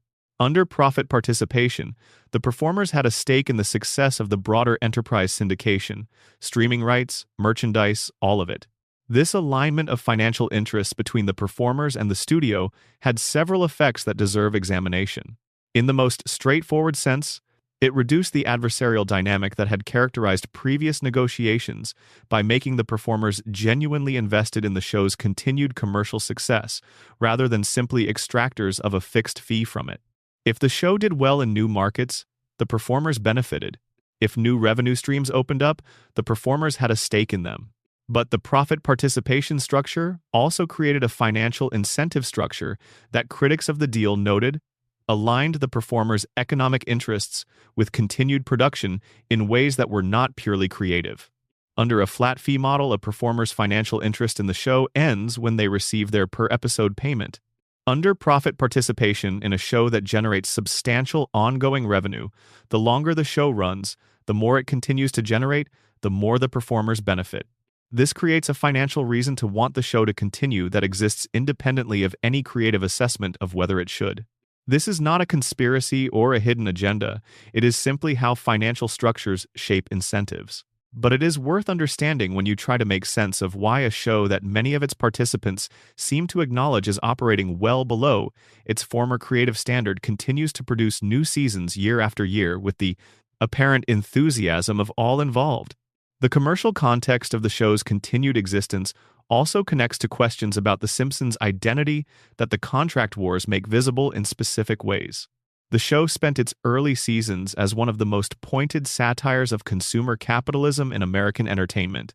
Homer's relationship to television, to beer, to the comfort of consumption, these were presented as symptoms of a broader cultural failure, as the comic illustration of what happens when a society organizes itself around the satisfaction of immediate desires rather than genuine human development. The show was critical of the very commercial forces that produced and distributed it. As the show became one of the most commercially successful properties in American entertainment history, generating revenue from merchandise in virtually every consumer category imaginable: clothing, toys, food products, video games, bedding, housewares, the satirical critique of consumer capitalism became increasingly difficult to sustain in a purely artistically pure sense. The show was now a significant engine of the very consumption it was satirizing. Homer's face was on a coffee mug being sold in an airport gift shop. The image of Bart telling authority to eat his shorts was on a t-shirt being marketed to children. The show's characters, whose comedy had been built around their function as specific critiques of American consumer culture, were now being used to sell things to those same consumers. The writers have addressed this tension in various ways over the years, with varying degrees of directness and varying levels of discomfort with the answer they were being forced to give. The most honest position, which some of them have adopted in interviews, is that the commercial success and the satirical content existed in genuine tension and that the tension was not fully resolvable, only managed. The show could be a commercial product and could simultaneously be critical of the commercial culture that produced it, and those two things would never be fully compatible, and continuing the show required accepting that incompatibility rather than pretending it did not exist. Matt Groening's specific position within this commercial landscape is worth examining because it illustrates in a personal form what the broader institutional picture shows at scale. Groening began his career as a counterculture cartoonist, producing work that was deliberately marginal and that drew its energy from its distance from commercial entertainment norms. The Simpsons was not initially conceived as the most commercially successful animated franchise in history. It was conceived as a subversive and somewhat transgressive family comedy that would push the boundaries of what primetime television could do while making its argument about the absurdity of American suburban life. The success that resulted from that vision placed Groening at the center of an enormous commercial enterprise that operated according to logic substantially different from the counterculture sensibility that had produced the original characters. He became extraordinarily wealthy. He became the subject of industry profiles and institutional honors. He became, in a meaningful sense, the establishment that The Simpsons had originally been positioned against. Navigating the gap between the creative identity formed in the margins and the institutional identity produced by the mainstream success is a challenge that the show's creative history reflects in complicated ways. The contract wars are, ultimately, stories about power and dependency and the mutual entanglement of creative and commercial interests that long-running success produces. The performers have real leverage. The studio has real power. The characters are worth more than the performers who voice them individually, and the performers are more valuable than any replacement the studio could hire. These forces pull in different directions simultaneously, and the negotiations that result from that pulling are never fully clean. What the contract wars have produced, across multiple cycles of dispute and resolution, is a show that continues to exist in a form shaped by the mutual dependencies of the people who make it. The performers have financial interests in its continuation. The studio has commercial interests in its continuation. The brand has a life that no longer depends primarily on the quality of specific new content. All of these things together explain a show that has been on the air for 36 years and shows no signs of ending at any specific near-future date. Whether that continued existence is good or bad depends on what you think The Simpsons is for. If you think it is primarily a creative enterprise, the case for continuation on quality grounds becomes harder to make with each passing season. If you think it is primarily a cultural institution, a landmark that means something to people because of what it has been regardless of what it currently is, the case for continuation is more compelling. If you think it is primarily a commercial asset, the case for continuation is simple and requires no argument at all. The people who have fought over the show's contracts over the years were fighting about money, but they were also fighting, in a way they probably did not always articulate to themselves, about what kind of thing The Simpsons is and what kind of thing it should be. Those are questions the money arguments were always proxies for, and they are questions that will not be answered by any contract negotiation, however carefully the terms are structured. Number Section 11. The Principal and the Pauper, the episode that broke the fan community. In September of 1997, The Simpsons aired the second episode of its 9th season. It was called The Principal and the Pauper, though many fans who despise it simply call it the Skinner episode, and they say those two words with a specific tone that communicates everything you need to know about their feelings before they say anything else.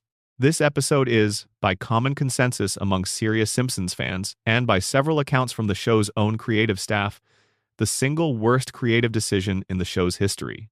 Not the worst joke, not the weakest episode, not the most problematic representation. The worst creative decision, a distinction that goes beyond quality to touch something structural, something that affected the show's relationship to its own characters and its own history in ways that rippled forward across everything that came after. Here is what happens in the episode. Springfield Elementary holds a ceremony honoring Principal Seymour Skinner for 20 years of service to the school. During the celebration, a stranger arrives, a man nobody recognizes, presenting himself as Sergeant Seymour Skinner. The real Seymour Skinner, he explains. A decorated Vietnam veteran who had been captured as a prisoner of war, presumed dead, who survived his captivity and came home to find that someone else had been living his life. The man Springfield has known as Principal Skinner for the entire run of the show is revealed to be an imposter.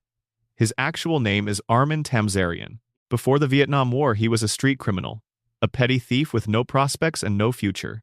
He was drafted, served alongside the real Skinner, and when Skinner was captured and presumed killed, Tamzarian traveled to Springfield to deliver the news of his death to Skinner's mother, Agnes. Agnes, played with perfect severity throughout the series by Tress MacNeille, assumed Tamzarian was her son. She needed him to be her son.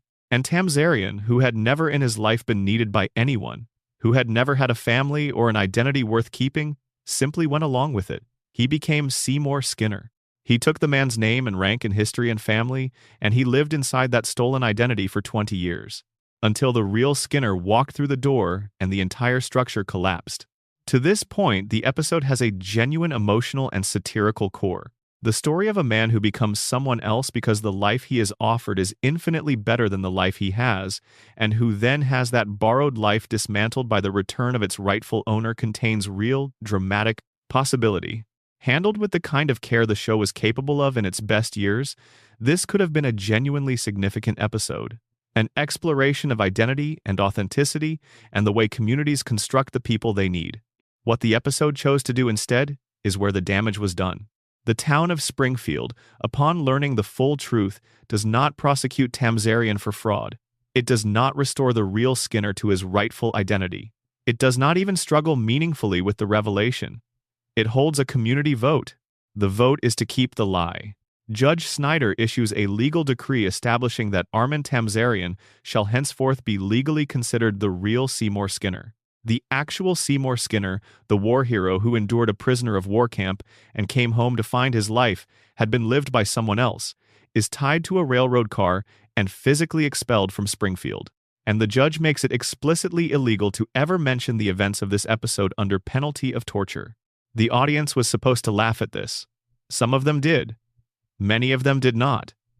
What they felt instead was something closer to genuine bewilderment at what the show had just done.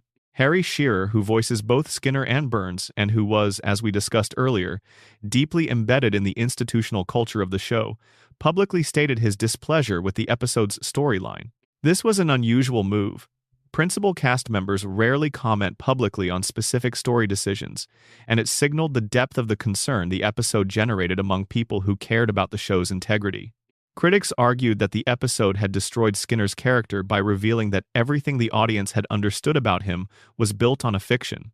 His military service, which had been referenced as a specific and real part of his history. His relationship with his mother Agnes, which was one of the show's most consistently funny and specific dynamics. His entire psychological profile, the specific combination of authority and anxiety, the repressed disappointment of a man who went to Vietnam and came back to run an elementary school, the specific ways in which that particular biography had shaped his particular personality. All of it was revealed to be a constructed identity adopted by a man who was actually nothing like the character the show had built. And the show's institutional response was to make it illegal to talk about it. The episode is consistently ranked among the worst in the series, often at the very bottom, across virtually every critical ranking that exists. It was cited by the critics who began tracking the show's decline as the clearest possible example of a writer's room that had lost its connection to the values that had made the show great. Al Jean himself has expressed regret about the episode in subsequent interviews, describing it as a creative decision that he wishes had been made differently and that he recognizes as a significant misstep. But the fan response to the episode reveals something interesting and worth examining about the nature of the show's relationship to its own history and to its audience. The Simpsons, from its earliest seasons, operated with a relatively robust continuity for an animated series. Characters had consistent histories. The relationships between them were informed by established backstory. Marge and Homer's marriage had a specific history that included specific moments. Bart and Lisa's sibling relationship was built on dozens of established episodes of interaction. Springfield itself had an accumulated geography and a history that regular viewers carried with them. The show was not a soap opera, and it did not require that history to be tracked carefully in the way a serialized drama would. But the consistency was there, and it mattered to how the comedy worked. Skinner specifically had a biography that the show had used as a comedic resource across nearly a decade of episodes. His Vietnam experiences had been referenced, his complicated relationship with authority, his specific kind of frustrated ambition. The character made sense as a whole, because all of those elements hung together around a coherent center. When the episode removed that center and replaced it with Armin Tamzarian, it did not just change one character. It retroactively destabilized everything the show had built around him. The judge's decree making it illegal to discuss this, which was presumably meant as a meta-joke about the show's own episodic reset button, landed instead as a statement about the show's contempt for the investment its audience had made in its characters over years of viewing. The show was essentially saying, we can do whatever we want with these characters. We can undo whatever we have established, and we will even make a joke about your objection. The joke did not land because the objection was legitimate. What is most revealing about the episode is what it says about the specific kind of creative failure that characterized the show's post-Golden Era. The Golden Era episodes had earned the right to be transgressive and surprising because they were operating from a foundation of demonstrated care for the characters. When Homer the Heretic did something unexpected with Homer's relationship to religion, it worked because the show had spent years establishing exactly who Homer was and what he valued, so that the unexpected turn illuminated something real about the character. The surprise was grounded in the character. The joke grew from the character, rather than being imposed on him. The principal and the pauper imposed a transformation on Skinner that contradicted, rather than illuminated, everything that had been established about him. It was transgressive without being grounded. It was surprising without being revealing. And it covered its tracks by making a joke about covering its tracks, which was the most painful thing about it. The show was self-aware enough to know what it was doing, and still chose to do it. The episode became a specific and recurring reference point in arguments about when the show changed and why. For many fans, it was not just a bad episode. It was evidence of something having shifted in the show's relationship to its own material, a willingness to treat established character history as disposable, a comfort with undoing rather than building, a turn toward the gag-driven and the conceptually provocative rather than the character-driven and the emotionally grounded. Those tendencies would characterize much of the show's subsequent output. Individual seasons and individual episodes would resist them at moments, producing work that felt like genuine continuations of the earlier show's values. But the principal and the pauper established that those tendencies were present, that the room was capable of making that kind of decision and following through on it, and that the institutional mechanisms that might have prevented it were apparently no longer operating as they had during the show's best years. The controversy also raised a question about creative authority that is genuinely interesting in the context of long-running serialized storytelling. Who owns a character? The writers who invented them? The institution that broadcasts them? The audience that has spent years developing a relationship with them? When a character's established history is retroactively dismantled by a creative decision, what obligation does the institution making that decision have to the investment its audience has made in what was established? These are not questions with simple answers. Creative freedom requires the ability to make surprising and transgressive choices. Audience investment in established narrative creates a legitimate form of expectation that has its own validity. The tension between these things is real and productive when it is managed well, producing work that is unexpected while remaining true to something essential about the characters. The principal and the pauper managed it badly, and the fan community's sustained anger about it, 27 years later, is a precise measurement of how badly. Number Section 12. The Predictions Controversy. How the Simpsons became a prophet and what that actually means. At some point in the past decade, The Simpsons stopped being primarily known as a television show and became additionally known as a prophecy. Among broad audiences who may not have watched an episode in years, the show is now perhaps most commonly discussed in the context of predictions, things it predicted, future events it somehow foresaw. The uncanny way it seems to have known things were coming decades before they arrived. The predictions conversation is one of the most persistent and most interesting controversies in the show's recent cultural history, not because the predictions are real in any supernatural sense they are not, but because the way the conversation has developed says something genuinely revealing about how the show is understood, how cultural memory works, and what happens when one of the most prolific satirical archives in history meets the most powerful confirmation bias engine ever constructed. The specific predictions that circulate most widely on social media are by now probably familiar to anyone who has spent any time online in the past decade. In the year 2000, the episode Bart to the Future depicted a future in which Lisa Simpson serves as President of the United States. Her predecessor in that office is identified as Donald Trump. The episode aired 16 years before Trump won the 2016 election. In a 1995 episode, the show depicted a device visually and functionally similar to what a modern smartwatch would become. In a 1998 episode, the show depicted Disney completing a corporate acquisition of 20th Century Fox, which actually happened in 2019. In a 1993 episode, A flu virus originating in Asia spreads to Springfield and causes mass panic and panic buying, which many people connected to the COVID-19 pandemic 27 years later. The list is extensive and has been compiled in numerous online formats. Every time a new prediction appears to be confirmed by a subsequent real-world event, the internet responds with a specific mixture of amazement and suspicion. How did they know? Is there a conspiracy? Are the writers time travelers? Is The Simpsons receiving some form of information about the future that it encodes into entertainment? The actual explanation, which the show's producers have stated clearly and repeatedly over the years, is considerably less exciting than any of those alternatives. Al Jean has described the prediction phenomenon with characteristic bluntness. If you throw enough darts at a board for long enough, some of them are going to hit the bullseye. That is the complete mechanism. The Simpsons has produced approximately 800 episodes across 36 years. Each episode contains dozens of jokes, gags, references, and satirical observations about American culture, technology, politics, economics, and social behavior.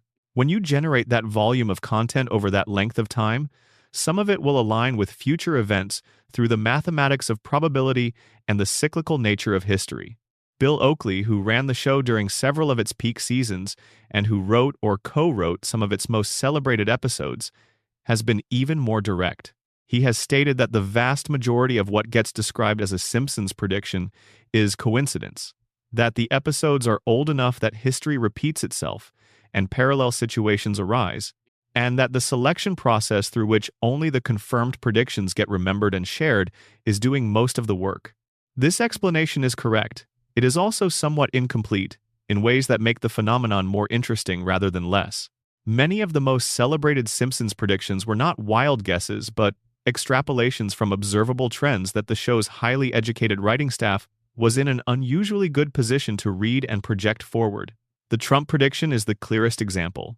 Trump had been publicly flirting with running for president since at least the late 1980s, well before the 2000 episode aired. The idea of a celebrity with no political experience running for and winning the presidency was not invented by The Simpsons. It was a projection, made in the form of a joke, from a trajectory that was already visible to attentive observers of American political culture. The writers were not predicting the future. They were reading the present more carefully than most people were reading it, and following the logic of what they saw to its absurd but plausible conclusion. The same is true of the Disney-Fox prediction. Media consolidation was an accelerating trend by the late 90s. The idea that major entertainment corporations would continue to acquire each other until a small number of enormous companies controlled the majority of the industry's output was not a surprising prediction for people who were paying attention to the business of media. The show made a joke about it. The joke was funny. 20 years later, it looked like prophecy. The smartwatch prediction is even simpler. The idea of a wrist-mounted computer that combined the functionality of a telephone and a data display was not a secret vision of the future. It was a standard science fiction concept that had appeared in countless stories and films. The Simpsons depicted it because it was a natural comic extension of the trend towards smaller and more personal technology that was clearly underway in the 90s. The specific form the smartwatch eventually took differed from the show's depiction in various ways, but the general concept was not predicted so much as simply observed as an obvious direction for technology to move in. What the predictions phenomenon reveals is not something supernatural about the show's creative process. It reveals several things about how cultural memory works. Specifically, it reveals the extraordinary power of confirmation bias, the well-documented human tendency to notice and remember evidence that supports a belief, while failing to notice or remember evidence that contradicts it. The Simpsons has made thousands of jokes about the future across its 800 episodes. Many of those jokes were about specific events or technologies or political outcomes that have not occurred.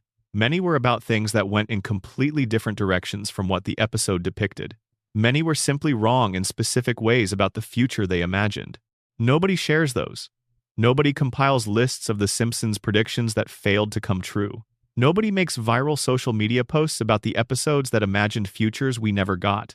The failures are invisible because they are not interesting in the same way. Only the successes get remembered and circulated, and then the accumulation of remembered successes creates an impression of prophetic accuracy that the full record would not support. There is also a more interesting dimension to the predictions phenomenon that has received less attention than the supernatural explanation or the pure coincidence explanation. There is a case to be made that The Simpsons has shaped certain future events rather than predicted them, not through supernatural foreknowledge, but through the specific mechanism of cultural influence. The show is one of the most widely watched and culturally embedded pieces of American media in history. Its specific jokes and images and concepts enter the cultural bloodstream, get quoted and shared and referenced across decades, and become part of the frame through which people understand current events. When the show made its Trump presidency joke in the year 2000, that joke was seen by millions of people. It was repeated and quoted. It became a specific reference point in conversations about celebrity politics.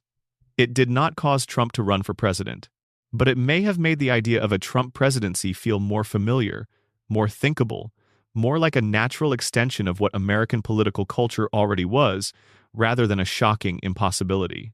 The joke primed the cultural imagination for an event it depicted as inevitable. This is a genuinely interesting argument about how media shapes perception of reality rather than simply reflecting it. The Simpsons has been running for long enough and has been embedded deeply enough in American culture that its specific jokes and images function not just as commentary on the present, but as anticipatory frames for the future. When reality catches up to what the show depicted as satirical excess, the experience is not one of being surprised by the future. It is one of recognizing the future as something that was already familiar. That familiarity, that sense of having seen something coming because a cartoon showed it to you years before it arrived, is not the same as prophecy. But it is not nothing either. It is evidence of the specific kind of cultural power that only comes from running for 36 years in front of the largest possible audience, making the most careful possible observations about the direction American culture was moving, and doing it with enough specificity and enough humor that the observations became permanent parts of how people thought about the things being observed. Al Jean's darts and bullseyes explanation is correct. What it does not fully capture is why the specific bullseyes The Simpsons keeps hitting seem so improbable. The answer is that the show was not throwing darts randomly. Its writers were throwing informed projections based on careful reading of trends, doing it across 800 episodes, and then having the results filtered through the most powerful confirmation bias engine in history, the human brain, assisted by the internet. The combination of volume and intelligence and survivorship bias produces something that looks like prophecy but is actually just excellent satirical observation at unprecedented scale. Whether that explanation makes the phenomenon more impressive or less depends on what you were hoping the answer was. For people who wanted The Simpsons to be magic, it is less impressive. For people who care about what good satire actually requires and how it actually works, it is significantly more impressive. The show was not seeing the future. It was understanding the present better than the future has been able to invalidate. That is a remarkable achievement for any satirical work, and it is one that 36 years of continuous, thoughtful observation is the only real explanation for. Number section 13. The Simpsons Movie Controversy. The film that took 20 years and divided everyone. For approximately the first 18 years of The Simpsons' existence, the prospect of a Simpsons feature film was the perpetually imminent event that kept not happening. It was discussed, it was announced, it was promised. Writers were assigned to it, scripts were started, and then something would happen, a creative difference, a contractual complication, a sense that the timing was not right, that the show was still delivering enough weekly that a film risked feeling redundant and the project would quietly stall until the next time someone brought it up. The promise of a Simpsons movie had become a running joke by the mid-90s, an institution-specific version of the Hollywood development limbo that traps most ambitious projects. The show had been so consistently excellent for so long that the pressure to make a film that would be worthy of the source material was genuinely intimidating. How do you justify taking the show to the cinema when the show is already one of the best things on television? What does the film offer that 88 minutes of that show does not? What story is large enough to require the big screen? When the film finally arrived in July of 2007, after a production process that had reportedly involved as many as 100 draft scripts over multiple years, the response was complicated in ways that were more interesting than a simple good or bad judgment would suggest. The Simpsons movie performed exceptionally well commercially. It grossed approximately $527 million worldwide against a reported production budget of around $75 million. By any financial measure, it was a success. The audience showed up. The brand delivered. The film was proof that there was genuine commercial appetite for a feature-length version of The Simpsons in a way that more than justified the studio's investment. The creative reception was more mixed. Critics were generally positive but rarely enthusiastic in the terms that the film's long gestation and extraordinary source material might have warranted. The general critical consensus was that the film was a good Simpsons episode scaled up to movie length, which was simultaneously a compliment and a significant limitation. A good Simpsons episode was genuinely good. But a good Simpsons episode at 88 minutes was not necessarily a great film in the way that great animated films, the Disney films, the Pixar films managed to be great by doing something that the television format could not have done with the same material. The controversy that specifically built around the film within the fan community concerned several things. The first was the question of whether the film's story was actually commensurate with its scale and with the years of buildup that preceded it. The premise, Springfield's environmental contamination reaches a crisis point. The EPA domes the town. Homer's irresponsibility with a silo of pig waste is the specific trigger was not obviously insufficient. It had the right scale for a film. It had genuine satirical content about environmental policy and corporate irresponsibility and the specific American capacity for collective denial of obvious problems. But some fans felt that the execution did not fully realize the ambition of the premise, that the film spent too much time on Homer and Marge's marital difficulties and not enough time on the specific and broader satirical argument the premise made possible. The second controversy concerned the film's treatment of its supporting cast. The Simpsons, as a television show, had always been understood to have an ensemble quality. Springfield was a world full of specific people, all of whom contributed to the texture of the storytelling, and some of the show's finest work came from the way minor characters could be given specific comedic moments that illuminated them in passing. The film, constrained by its running time and the need to tell a story with a clear protagonist-driven arc, largely sidelined the ensemble in favor of concentrating on the core Simpson family. Characters like Ned Flanders, Principal Skinner, Chief Wiggum, Moe, Apu, and the dozens of other Springfield residents who gave the show its distinctive character richness appeared primarily as background figures in the film rather than as contributors to the story being told. This was, in one sense, a defensible creative decision. A film needs to concentrate its narrative resources. The television show's ensemble structure worked across 22-minute episodes in ways that could not be simply translated to a feature film without producing a narrative that lacked focus. But for fans who had spent years hoping the film would be a celebration of everything Springfield contained, the sidling of the ensemble felt like a specific and significant loss. The third area of controversy was the film's place in the show's history and what it meant for the show's ongoing relationship to its own quality. The film arrived in the middle of the show's long post-Golden Era decline, a period when the weekly episodes were consistently less impressive than the early seasons, while remaining commercially successful enough to keep producing. The film was noticeably better than the show's recent weekly output had been. It had a production quality and a creative investment that the weekly episodes were no longer sustaining on a consistent basis. This gap between the film's quality and the weekly show's quality raised an uncomfortable question. If the show could produce this kind of work for the film, why was the weekly content not reaching anywhere near this standard? The answer, which is not entirely comfortable, is that the film received the concentrated creative attention of the show's best available writers over several years of development. 11 writers are credited in various capacities on the film, including people who were specifically brought back into the show's orbit for the film who were no longer regularly working on the weekly episodes. The film benefited from a level of creative investment and revision that the weekly production cycle could not sustain, not because the people making the weekly show were not trying, but because the film had an extended development timeline that allowed for the kind of repeated refinement that produced a better result. This has implications for how the film should be understood in the show's history. It was not evidence that the weekly show could return to its former quality if it simply tried harder. It was evidence that concentrated creative investment over an extended development period could produce something meaningfully better than the weekly production model allowed. Those are different things with different implications for what is possible going forward. The film also generated a specific controversy around one of its most memorable moments, which was Bart's brief nudity scene. In the film, Bart rides a skateboard to a dare destination wearing nothing, and there is a brief sequence in which he is shown fully unclothed animated, clearly the character of a child, but presented in a way that some viewers found gratuitous. The scene generated controversy at the time of the film's release, with some viewers arguing that it was an example of pushing the boundaries of the Simpsons' relationship to its character's age and their presentation in the service of a cheap shock gag. Others found it funny in the specific way that Bart's transgressive relationship to authority has always been funny. The controversy was not severe or lasting, but it was specific, and it illustrated the ongoing challenge of a show that has children as central characters finding the appropriate relationship to edginess and transgression. The broader legacy of The Simpsons movie within the show's history is that it exists somewhat separately from the weekly show's arc. It does not represent a genuine creative renaissance that the weekly show subsequently sustained.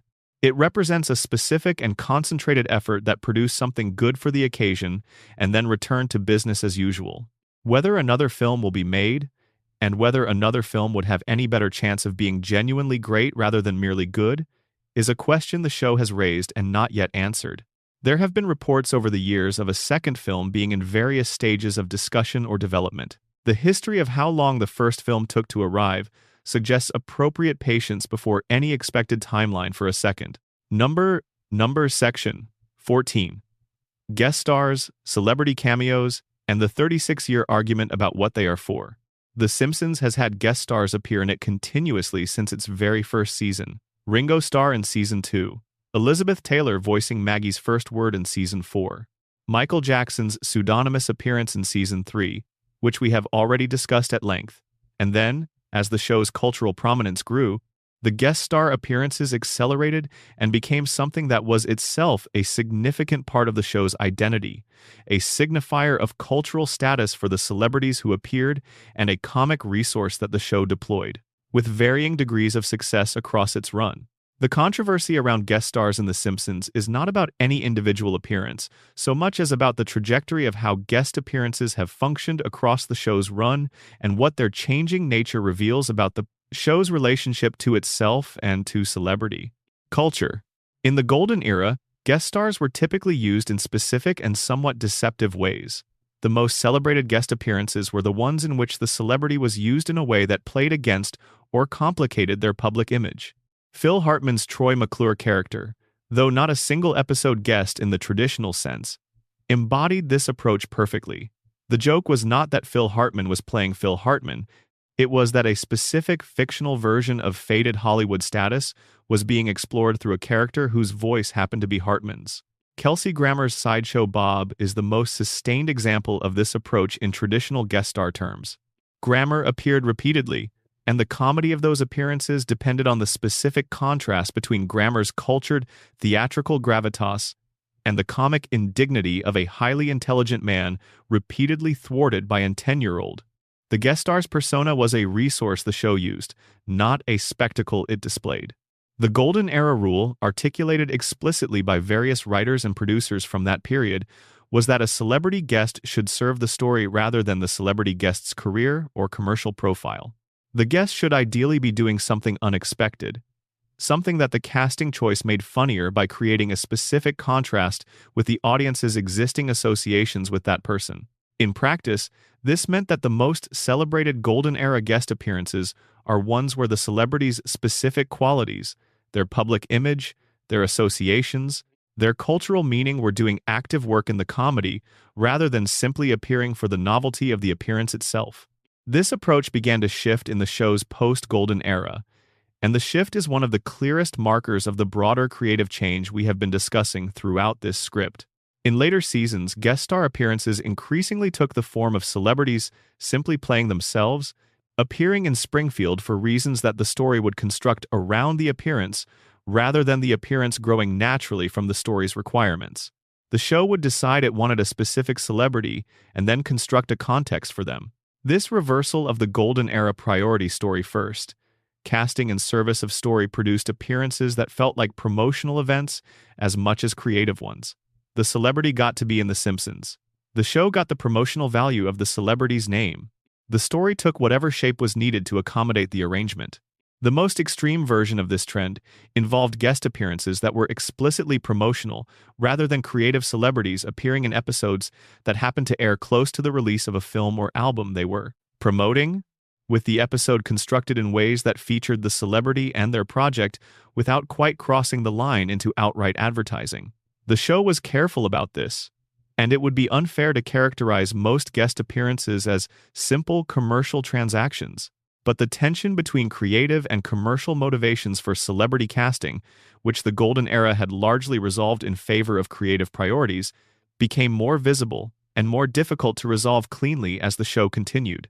The volume of guest appearances also escalated significantly over the show's run in ways that tracked with broader changes in celebrity culture. The early seasons were selective. Guest stars appeared a handful of times per season in roles that the writing staff had specifically designed with those performers in mind. By the show's later seasons, it was not unusual for an episode to feature multiple guest appearances, and the cumulative rate of celebrity casting across a full season reached levels that would have seemed improbable during the show's first decade. This escalation is directly connected to the Homer's coma theory that circulates in fan discussions about the show's nature. The idea that the show's post-season 4 absurdism and its flood of celebrity appearances both reflect the same underlying cause, which is a dreaming brain processing external stimuli. Whether or not that theory provides the right explanation, the observation it is built on is accurate.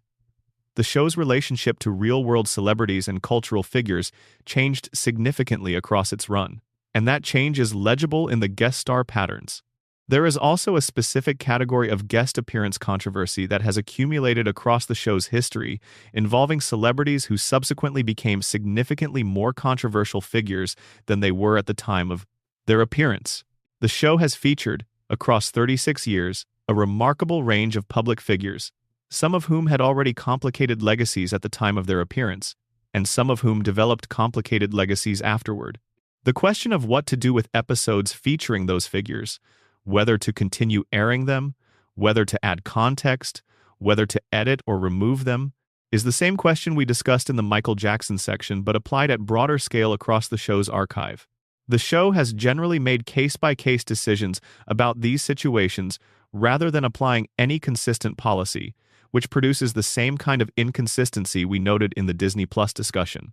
Some episodes featuring figures who later became controversial are still in regular rotation.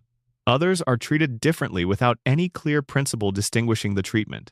The inconsistency is not necessarily evidence of bad faith case-by-case judgment, is sometimes the most honest response to genuinely different circumstances, but it is visible, and it generates its own ongoing, low-level controversy.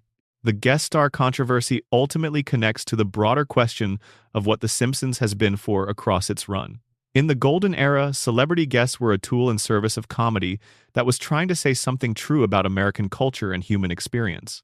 In later seasons, they became something more like an attraction, a reason to watch an individual episode, a source of promotional value, a way of signaling that the show was still culturally relevant by demonstrating its ability to attract major names. Both of those are legitimate things for a television program to be, but they are different things, and the shift from one to the other is a precise marker of the shift from what the show was at its best to what it became as it continued. The most celebrated guest appearances in the show's history are celebrated because of what the writing did with them, not because of who the celebrity was. The least celebrated are less celebrated because the writing had relatively little interest in doing anything with the celebrity except featuring them. The distance between those two categories, measured across 800 episodes, is the distance between a show at its creative peak and a show running on its own momentum. Section 15. The Simpsons and Religion. 3 decades of touching the third rail. In its 36 years on the air, The Simpsons has approached religion with more sustained intelligence and more genuine complexity than virtually any other mainstream American entertainment property. It has also, in the course of doing so, generated recurring controversy from religious communities across a remarkably diverse range of traditions. This is an impressive accomplishment in its own way, to have offended Protestants and Catholics and Jews and Hindus and Scientologists and various other groups, not through a policy of equal opportunity mockery, but through the more interesting approach of taking religious belief seriously. enough to examine its contradictions and its genuine power. The show's most sustained engagement with religion has been through Ned Flanders, whose character we have discussed briefly elsewhere in this script, but who deserves more extended examination in this context because he represents the show's most complex and most uncomfortable statement about religious practice in American life. Ned Flanders is a sincere Christian. He is not presented as a hypocrite. The show does not do the easy satirical move of showing his piety concealing private vice. He is genuinely devout, genuinely generous, genuinely committed to the moral framework his faith provides. He is also, as the show gradually reveals, a more tragic figure than his surface cheerfulness suggests. The backstory episode in which it is revealed that his relentless niceness is the product of childhood behavioral modification rather than natural disposition, that a psychiatrist effectively beat the anger and aggression out of him through an intensive therapeutic program, complicates his entire presentation without undercutting its sincerity. Ned's goodness is real. It is also constructed, maintained with significant psychological effort, and concealing something raw and potentially frightening underneath. The show's most direct engagement with God as a character, not metaphor, actual character with a face and a voice and specific opinions, comes through Homer's various theological encounters, which are among the most daring things the show did during its golden era. In Homer the Heretic, God speaks to Homer directly, at length, and with what appears to be genuine warmth and interest. God in this episode is funny, specific, and presented with a kind of cosmic patience for Homer's obliviousness that reads as genuinely touching. The episode treats the encounter with real seriousness under its comedy. Homer's decision to develop his own direct relationship with the divine, outside the structures of organized religion, is presented with enough respect that it functions as something more than a joke. The religious community's response to the show has been variable over the years, ranging from outright condemnation to cautious appreciation, to the more interesting position of engagement using the show as a vehicle for discussing theological questions, because the show was doing serious work with those questions, even when it was doing so through the specific lens of a comedy about a buffoonish nuclear plant worker. Several academic works have been published examining the Simpsons' theological dimensions with genuine seriousness. Books with titles like The Gospel According to the Simpsons and Bart Simpson's Guide to Life found audiences partly because they were tapping into something real. The show had been engaging with questions about meaning, morality, community, and the nature of the good life with more consistency and more depth than most explicitly religious programming had managed. The controversies from specific religious communities have taken different forms. Conservative Christian groups objected to episodes that seemed to mock organized religion's authority and institutional structure. Catholic organizations objected to specific episodes involving the Catholic Church. Jewish groups had complicated responses to Krusty the Clown and his father, the rabbi characters who were drawn with enough specific Jewish cultural detail to be recognizable to Jewish viewers, but who were also built on comedic exaggeration that sat uneasily with questions about what that exaggeration was doing.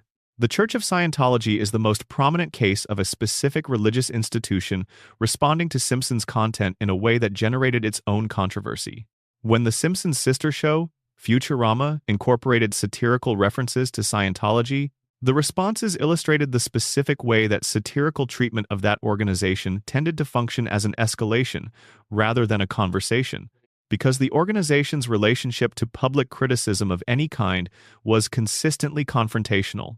The Simpsons itself avoided the most direct satirical engagement with Scientology that some other shows pursued, but the show's general treatment of organized religion as a human institution with human failings applied implicitly to all organized religious structures, including that one. The show's treatment of Islam generated a specific controversy that intersected with broader post-September 11th cultural tensions in American life. Several episodes in the years following 2001 contained references to Arab or Muslim characters that critics argued reflected the broader anxieties of that cultural moment rather than the show's own considered satirical perspective.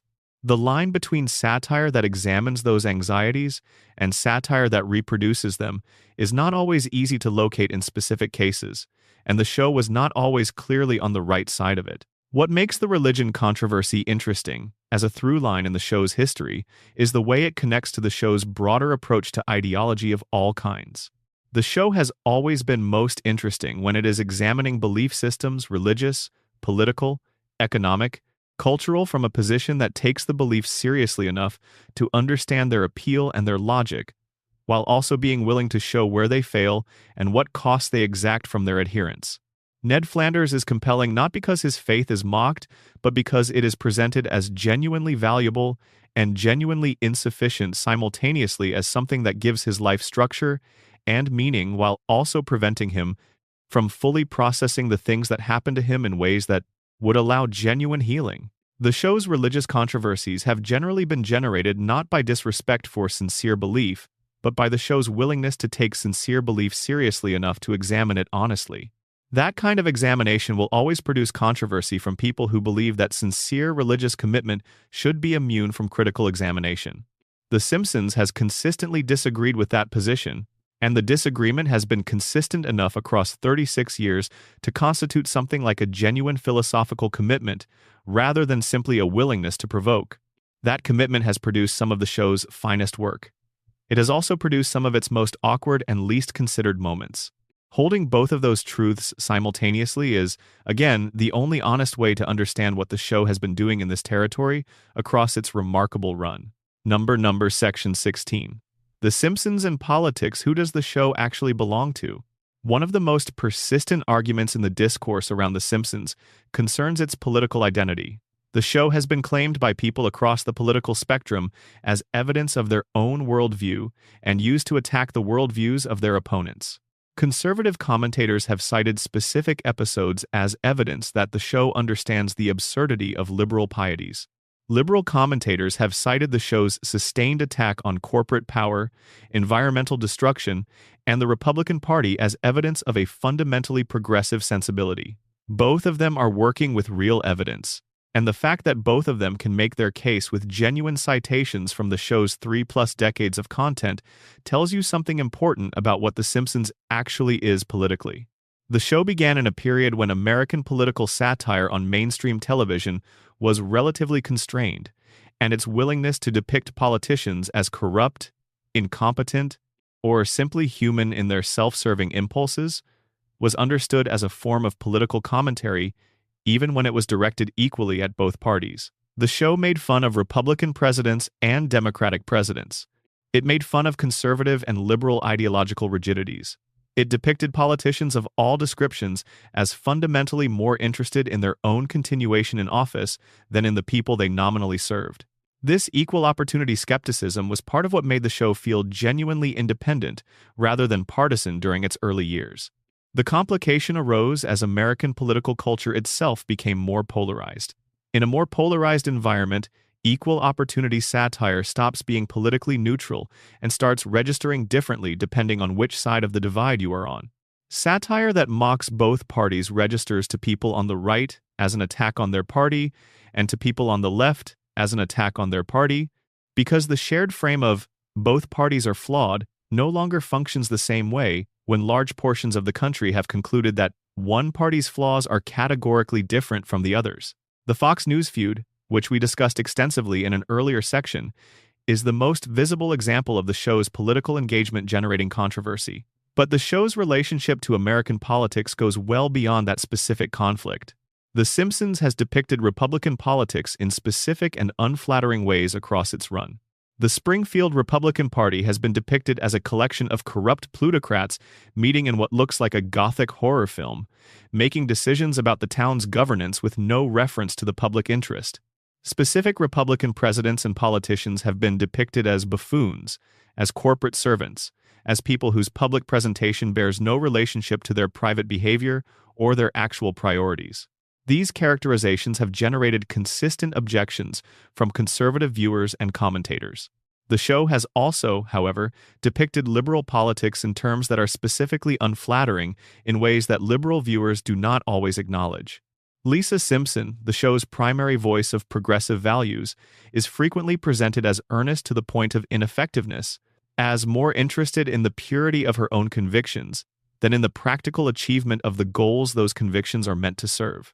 The show has portrayed environmentalism, academic culture, and progressive activism with a consistent ambivalence that acknowledges the genuine importance of the values while being willing to show the ways in which the people who hold those values can be self-defeating, smug, or more comfortable with the performance of virtue than with its actual practice. This ambivalence is one of the show's more sophisticated political positions, and one that generates criticism from both directions, which is probably a reliable sign that it is doing something more interesting than simple partisan satire. If the show were simply liberal, its treatment of Lisa's progressive earnestness would be straightforwardly admiring. If it were simply conservative, its treatment of Burns and Republican plutocracy would be straightforwardly sympathetic. The fact that it makes neither of those choices, that it consistently finds the absurdity and the limitation in every ideological position it depicts, is what gives it the kind of durability that purely partisan comedy tends not to have. The specific controversy that recurs most frequently in conversations about the show's politics is the question of whether its creators' apparent personal liberal sympathies compromise the show's satirical balance. Matt Groening, Al Jean, and most of the show's principal creative leadership over the years have been publicly identified with liberal and progressive political positions. The show's treatment of environmentalism, of corporate power, of economic inequality, of media bias, and of various other political issues has reflected those positions in ways that are visible to viewers attentive to the show's political subtext. Conservative critics have argued that this creates a systematic bias in the show's satire, that equal opportunity mockery that is written by liberals and directed equally at both sides is not actually equal, because the writers understand and take seriously the failures of liberalism in ways that they do not equally understand and take seriously the merits of conservative positions. This argument has some validity as a structural point about how creative perspective shapes what gets satirized and how. It is also somewhat overstated in its application to The Simpsons specifically, which has produced too many genuinely cutting depictions of liberal self-congratulation to be easily dismissed as simple liberal propaganda. The most honest assessment is probably that the show's political identity is genuinely complicated, and that its complexity is a significant part of its durability. Shows with simpler and more clearly partisan political identities tend to age faster, because their comedy is more tightly tied to specific moments in the partisan conflict, rather than to the underlying human patterns of self-interest, self-deception, and the gap between stated values and actual behavior that good political satire reaches toward. The Simpsons has reached toward those underlying patterns often enough to remain relevant across significant changes in the specific political landscape it was observing. The political controversies have also, at various points, generated attempts by politicians and political movements to claim the show's characters as their mascots. Bart Simpson was briefly a specific cultural flashpoint in the late 1980s and early 90s, when President George H.W. Bush made his famous comment about wanting American families to be more like the Waltons and less like the Simpsons. The show responded directly, having Homer watch the speech on television and say that the Bushes seemed like a family that didn't know how to have fun. The exchange was real, it was public, and it was evidence that the show had achieved a kind of cultural significance that made it a target for specific political positioning by actual political figures. In subsequent years, politicians across the spectrum have referenced the show in ways that reflect both its cultural penetration and the ongoing argument about what it actually stands for. The Simpsons has been cited in congressional debates. It has been referenced by presidents and prime ministers. Its characters have been invoked in arguments about everything from nuclear energy policy to immigration to the appropriate role of religion in public life. The show has become, for better or worse, part of the shared vocabulary through which American political culture argues with itself. Whether a comedy about a cartoon family deserves that level of political significance is a question its creators have occasionally seemed ambivalent about. But it is the position the show has earned through 3.5 decades of persistent observation of political life, and it is a position it will occupy for as long as the episodes remain in circulation, and the show remains a reference point in American cultural conversation. Number section 17. The show that made television animation respectable and then watched everything it built walk away. Before The Simpsons, American primetime animation was effectively dead. The form had enjoyed a cultural moment in the 1960s with the Flintstones and its contemporaries, and then it had largely retreated to Saturday mornings and children's programming, where it became associated with low budgets and lower ambitions. Primetime animation meant something that adults were expected to grow out of. It was not a serious creative form. It was not the site of significant cultural production. It was where you went if you had a concept that did not need adult engagement to function. The Simpsons changed this so completely and so quickly that it is difficult now to fully appreciate how radical the change was. When the show debuted in December of 1989, the idea of a primetime animated series that adults would watch, discuss, and engage with as serious cultural production was not a tested proposition. The show created the proposition and then immediately demonstrated that it was viable. It did so not by making animation more palatable to adult viewers by softening it, but by making animation that was actually better than most of what live-action primetime television was producing at the same moment. The comparison was not favorable to live action. The cultural revolution the show triggered in primetime animation is now so thoroughly complete that it is easy to take for granted. Adult animated programming in primetime is a normal category of American television. Multiple shows in multiple genres have built substantial audiences and critical reputations in the space that The Simpsons opened. But The Simpsons' relationship to the form it created has itself become a controversy, specifically around the question of how it has responded to what it created. The most successful and celebrated animated shows to follow The Simpsons: South Park, Family Guy, King of the Hill, Futurama, American Dad, Bob's Burgers, Archer, and dozens of others have all, in different ways and to different degrees, built on the foundation The Simpsons laid. The creative possibilities The Simpsons demonstrated, the commercial viability it established, the audience expectations it created for what primetime animation could be, all of those things were prerequisites for every animated show that followed. The Simpsons' response to these successors has been, to put it charitably, complicated. The show's relationship with Family Guy has been particularly charged and has itself become a running source of controversy within the fan communities of both shows. Family Guy, created by Seth MacFarlane, debuted in 1999 and was canceled by Fox after its third season in 2002 due to low ratings. It was revived in 2005 after strong DVD sales demonstrated a significant audience for the show in a different distribution context.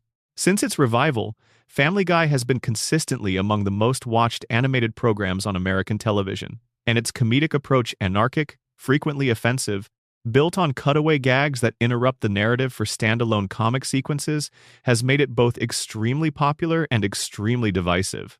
The Simpsons has taken shots at Family Guy across multiple episodes with a directness that goes well beyond the normal competitive needling between shows. The show has depicted Family Guy as derivative, as crude in ways that sacrifice character for shock value, and as representing everything The Simpsons was not when it was at its best. Some of these shots have been genuinely funny. Some have felt defensive in ways that are not entirely becoming for a show that has itself been declining in quality for 2 decades, while Family Guy continued to find its audience. The meta-controversy here is interesting. The Simpsons is criticizing a show for doing things prioritizing shock and randomness over character and story that critics of The Simpsons' own later seasons have accused The Simpsons itself of doing. The same criticisms that serious fans level at post-Golden Era Simpsons episodes' lack of character consistency, prioritizing the gag over the emotional grounding, replacing genuine comedy with references and self-awareness, are structurally similar to the criticisms The Simpsons directs at Family Guy. The show is throwing punches at a competitor while fighting with critics who think the punch thrower and the target are closer to each other than either would like to acknowledge. South Park's relationship to The Simpsons is different in character and more generative of interesting critical discussion. Trey Parker and Matt Stone have been direct and sometimes pointed about their view that The Simpsons had declined significantly from its peak, and that this decline had created space for a different kind of satirical animated comedy that was willing to do things The Simpsons was no longer willing or able to do. The Simpsons responded to South Park with what can best be described as a complicated ambivalence, acknowledging South Park's success and cultural relevance while periodically making statements that positioned its own approach as more humane and less gratuitously offensive. This debate about different approaches to animated adult comedy is itself a kind of ongoing controversy in American entertainment culture, and The Simpsons occupies an interesting position in it as both the originator of the form and as a participant in the argument about where the form should go. Its very success in establishing that adult animation could be sophisticated and emotionally resonant created the expectation that every show in the genre would attempt to be those things, which in turn created the specific kind of disappointment that results when a show associated with those values produces content that does not reach them. The controversy that The Simpsons' own relationship to its animated successors generates is, in some ways, the most telling of all the controversies in this script.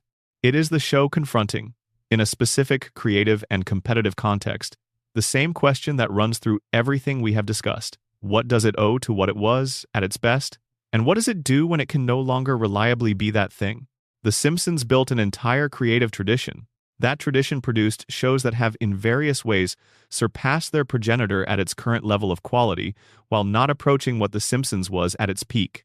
The shows that came after it have the benefit of existing in the world The Simpsons made and of having avoided the specific conditions of decline that affected the show that made that world possible. They can look at what The Simpsons was at its best and try to be that without having to navigate the accumulated weight of institutional history that The Simpsons carries. That is, in many ways, a gift that The Simpsons gave to animation without receiving anything equivalent in return. Whether the show has made its peace with that transaction is impossible to know from the outside. What is visible is the ongoing and sometimes prickly relationship between the show that started the tradition and the tradition it started, playing out in specific satirical exchanges and competitive positioning, and the broader argument about what adult animation is supposed to be and who gets to define that. Section 18. What the show does to women, the Marge problem, and everything around it. The Simpsons has spent 36 years building one of the most interesting female characters in the history of American television, and simultaneously has spent 36 years not quite knowing what to do with her. Marge Simpson is the emotional center of the entire show. She is the reason the family functions. She is the one character whose departure would make everything else collapse, and the show knows this and has made it explicit on multiple occasions. She is patient, intelligent, capable, and deeply loving in ways that are genuine rather than performed. And she is also, in ways that the show has not always fully engaged with, the character most consistently constrained by the show's structural needs in ways that limit her growth and her autonomy. The Marge problem, as fans and critics who have thought seriously about the show's treatment of its female characters call it, is not that Marge is poorly written. In the episodes that focus on her specifically, she is often brilliantly written, with a specific interior life and a specific set of desires and frustrations that the show explores with real care. The episode Scenes from the Class Struggle in Springfield, in which Marge gains entry to Springfield's upper-class country club and finds herself changing in ways that trouble her, is one of the show's most astute explorations of class anxiety and identity. Homer Alone, in which Marge has a breakdown on a bridge and takes a solo vacation to recover from the exhaustion of being the family's emotional support system, is one of the most honest things the show has ever done about the invisible labor of domestic life. But those episodes are exceptions to a general structural reality. In most episodes, Marge's role is reactive rather than active. She responds to what Homer does. She manages the consequences of Homer's decisions. She provides the emotional anchor that prevents the family from dissolving when Homer's latest catastrophe plays out. Her own desires and ambitions appear in episodes specifically designed around them and then largely evaporate between those episodes, with the show returning to her default position as the responsible center of a family whose active comedy comes primarily from Homer's irresponsibility. This structural constraint is not unique to The Simpsons or to Marge specifically.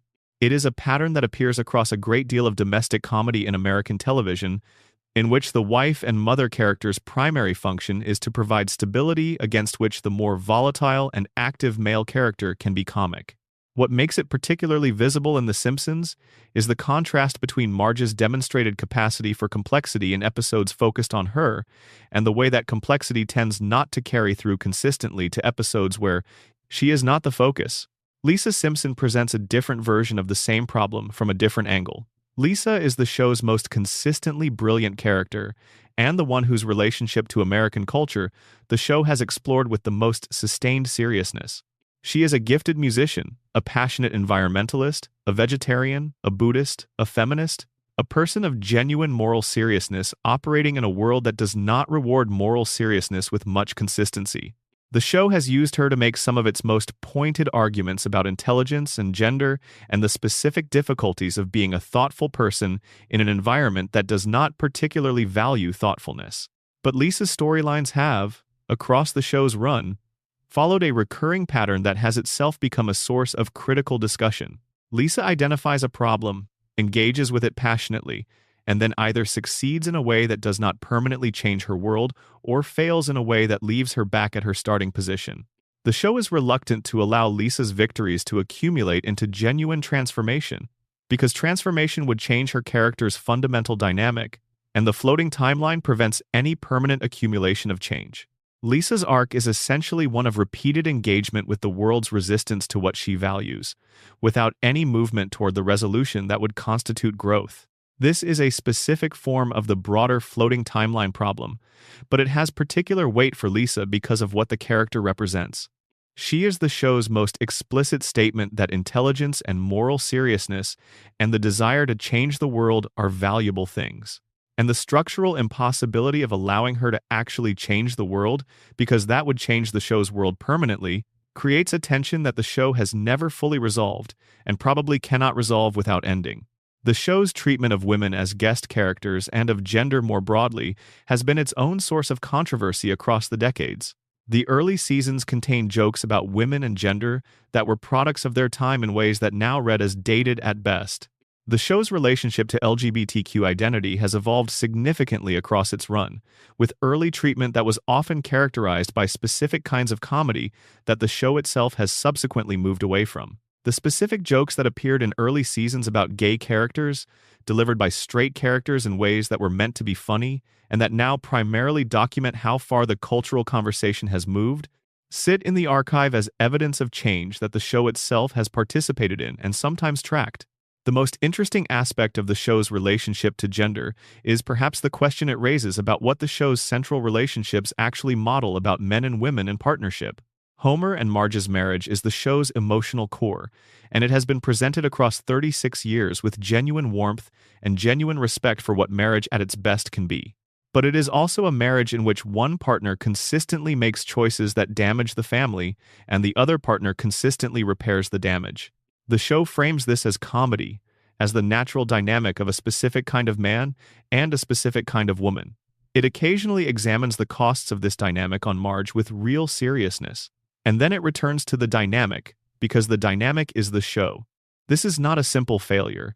It is a complicated tension that the show has engaged with at its most honest and simply reproduced at its least self-aware, and the distance between those two modes is a significant part of what the ongoing critical conversation about the show's treatment of women is actually about.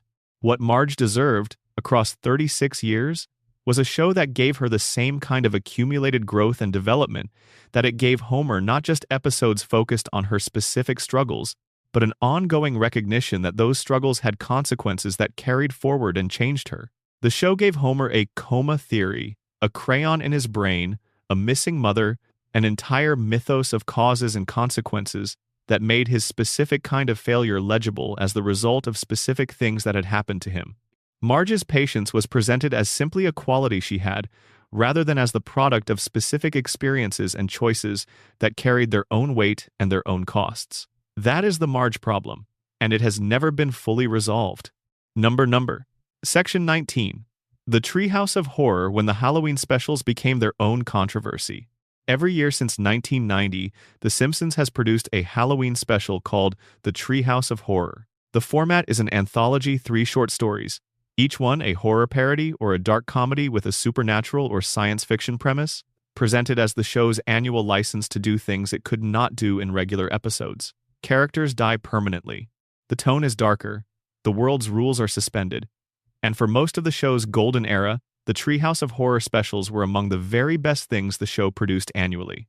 The controversy around the Treehouse of Horror specials is itself a microcosm of the broader controversy about the show's decline, but it has specific dimensions that make it worth examining separately. In the Golden Era Treehouse specials, specifically the ones from roughly years 2 through 7, the horror comedy format was used to do something specific and interesting. The dark premise of each segment was used as a vehicle for genuine satire that could not have operated in the regular format. The segment, The Shining, which parodied Stanley Kubrick's The Shining, used the horror premise to make specific and pointed observations about Homer's relationship to alcohol and violence and his family that were funnier and more honest within the horror frame than they could have been in a regular episode. Nightmare on Evergreen Terrace, which parodied Nightmare on Elm Street, used the horror framework to say something true and funny about the specific anxieties of suburban childhood. The segments were not just parodies. They were parodies that were doing real work with the material they were parodying. The later Treehouse specials maintained the format while losing a significant amount of what had made the format productive. By the 2000s and into the 2010s, the Halloween specials had become primarily exercises in parody reference, recognizing what was being parodied and appreciating the visual gag of Springfield characters in the parody's universe was the primary comic activity, with the specific satirical work largely absent. The specials became more about the references and less about what the references could illuminate. They became funnier if you knew the source material and less interesting as standalone comedy. This trajectory is not unique to the Treehouse specials. It tracks exactly the broader trajectory of the show's relationship to its own tools and approaches. The Golden Era used its tools in service of specific creative goals. The post-Golden Era used the same tools more as the goals themselves, with the using of the tool substituting for the work the tool was meant to do. The Treehouse specials also became the site of a specific kind of controversy around content and appropriateness that the show managed somewhat differently when the anthology format provided cover. Because the specials were framed as non-canon Halloween entertainment, the show could go further with violent or dark content than it would in regular episodes. Characters died in graphic ways. The violence was more stylized and more present. This licensed transgression was part of the special's charm in the Golden Era, when the darker content was being used to do something creatively meaningful. In later seasons, the specials occasionally used this license in ways that felt gratuitous rather than purposeful darkness for its own sake. Violence as spectacle rather than as a tool for comedy with genuine satirical intent. The complaints this generated from viewers were often dismissed on the grounds that the Treehouse of Horror was always supposed to be different from the regular show, which was true but not quite the relevant point. The question was not whether darkness was appropriate in the specials. The question was whether the darkness being deployed in specific segments was being used for something. There is also a specific controversy around the Treehouse specials that connects to the representation questions we discussed in earlier sections. Several Treehouse segments over the years have contained horror parodies that drew on specific cultural stereotypes in ways that were meant to be funny within the horror comedy frame, but that did not always succeed in being only that. Horror as a genre has a complicated history with representations of marginalized communities, and The Simpsons' engagement with horror parody sometimes reproduced aspects of that history without the critical engagement that would have made the reproduction meaningful, rather than simply decorative.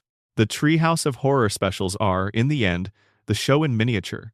At their best, they are evidence of what The Simpsons could do when it gave itself permission to go to darker and stranger places than the regular format allowed.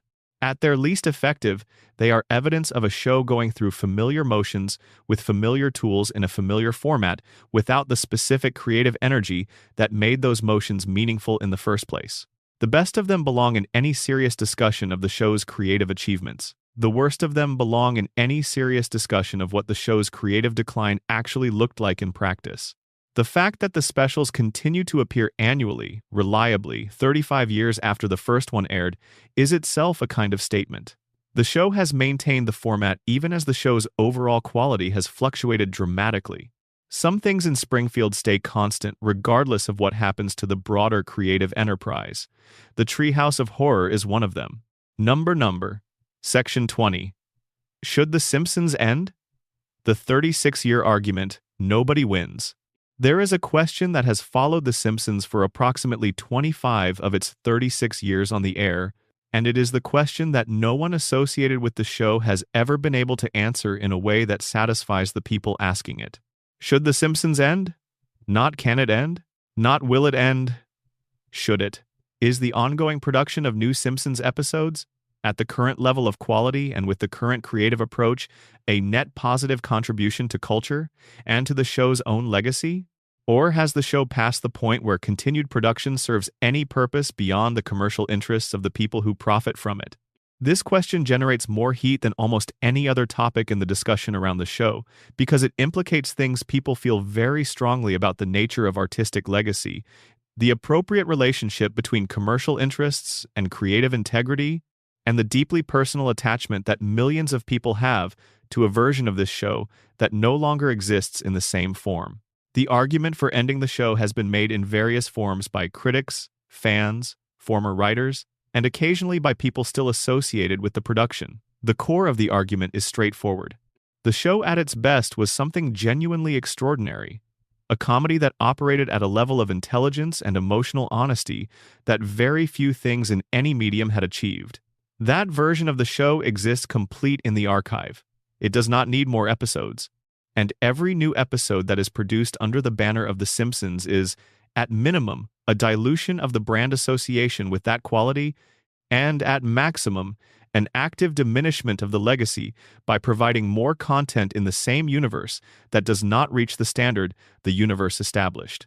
The argument is not that every episode since season 8 or 9 or 10 is worthless.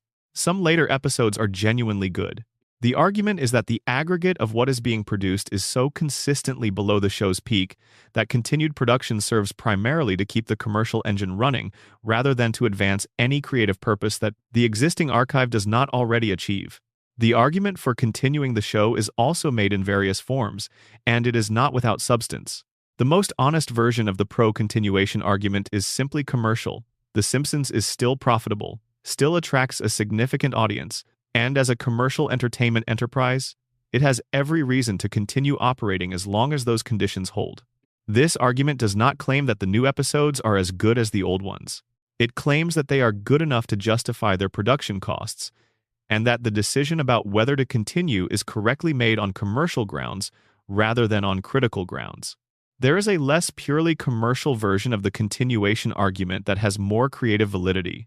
It holds that the show, even in its later seasons, still occasionally produces work that is genuinely excellent, that the capacity for the show to be great has not completely disappeared, only become less consistently reliable, and that ending the show would eliminate those occasional excellent episodes along with the mediocre ones.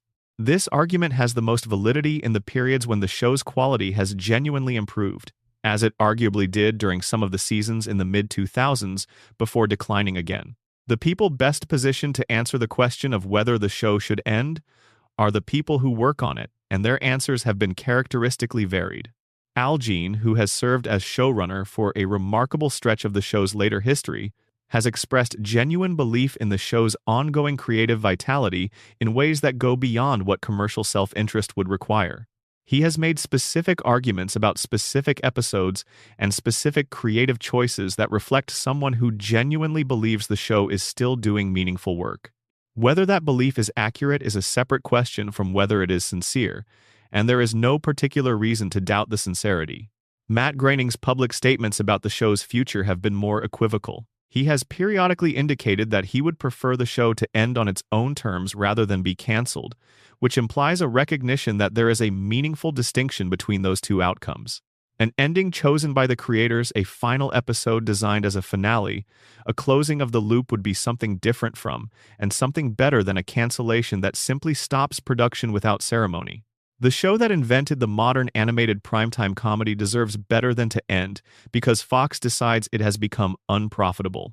But the question of when the chosen ending should come has been deferred repeatedly, for commercial reasons that are entirely understandable and for creative reasons that are somewhat less convincing. Every contract renewal, every season order, every announcement of another set of episodes is accompanied by the same implicit promise: this show still has something to offer. And the audience that remains smaller than the peak audience but still substantial provides enough commercial validation for that promise to sustain the machine. The most uncomfortable version of the should it end argument is the one that connects the show's ongoing production to the specific character of its decline. If the show had declined from brilliance to mediocrity and then stabilized at mediocrity and remained there, the argument for ending would be clear but not urgent. Mediocrity is common. It is not a crisis. But if the argument is that the ongoing production of mediocre episodes is actively harming the legacy of the exceptional episodes, if watching a weak 2020 episode diminishes, in some way that is hard to articulate but real, The experience of watching a brilliant 1994 episode, then the stakes are higher. Legacy damage is a real phenomenon in entertainment. When a beloved creative work extends itself past the point where it can sustain its own quality, the later iterations can genuinely affect how people experience and remember the earlier ones. The question of whether this is happening to The Simpsons, whether 36 seasons of increasingly variable quality have changed how the golden era is perceived and experienced, does not have a clean answer. The golden era episodes are still there, still brilliant, still available. But they are now surrounded by decades of additional material in ways that change the relationship between the audience and those episodes. The show will eventually end. Everything does. The question of whether it will end on its own terms, in a way that honors what it was at its best, is still open. And the answer to that question will be part of The Simpsons' legacy in ways that matter, not the only part, and not necessarily the most important part, but a part. Springfield has survived everything. The question is whether it can survive a good ending. Section 21. The merchandise machine, the brand empire, and what happens when a show becomes a product. In 1990, Bart Simpson was on more merchandise than almost any other fictional character in American entertainment history. Shirts, hats, backpacks, notebooks, lunchboxes, dolls, video games, breakfast cereals, skateboard decks, beach towels, and approximately 10,000 other products all carried his face and his catchphrases. Don't have a cow, man. Eat my shorts. Cowabunga. The phrases were everywhere. The image was everywhere. Bart Simpson had become, within a single year of the show's debut, one of the most commercially reproduced images in popular culture. This was not accidental. Fox and the show's producers moved aggressively to license The Simpsons characters as soon as it became clear that the show was a genuine cultural phenomenon, and the licensing operation was extraordinarily successful by any commercial measure. The Simpsons merchandise empire generated hundreds of millions of dollars in the early 90s, and while the specific character of the merchandise has shifted significantly over the decades, from mass-market Bart shirts to more sophisticated collector items and themed entertainment experiences, the commercial apparatus has never stopped operating. The controversy around the merchandise machine is multidimensional. The earliest and most specific controversy concerned the saturation of the market with Bart Simpson merchandise in 1990 and 1991, and what that saturation did to the character and the show's cultural positioning.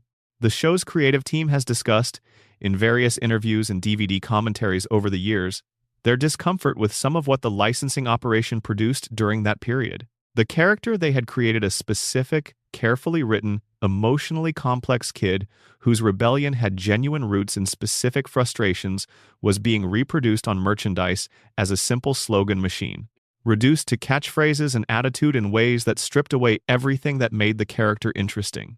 The gap between Bart Simpson as written and Bart Simpson as licensed product was, at the peak of the merchandise frenzy, significant. This is a tension that has never been fully resolved, because the commercial interests that drive the licensing operation are not primarily interested in the kind of nuance that makes the show worth watching. They are interested in recognizable images and quotable phrases that move products. Those things are not the same as what makes the show good, and the merchandise operation has never pretended otherwise. The specific controversy about the merchandise took on additional dimensions as the show continued and the brand became more established.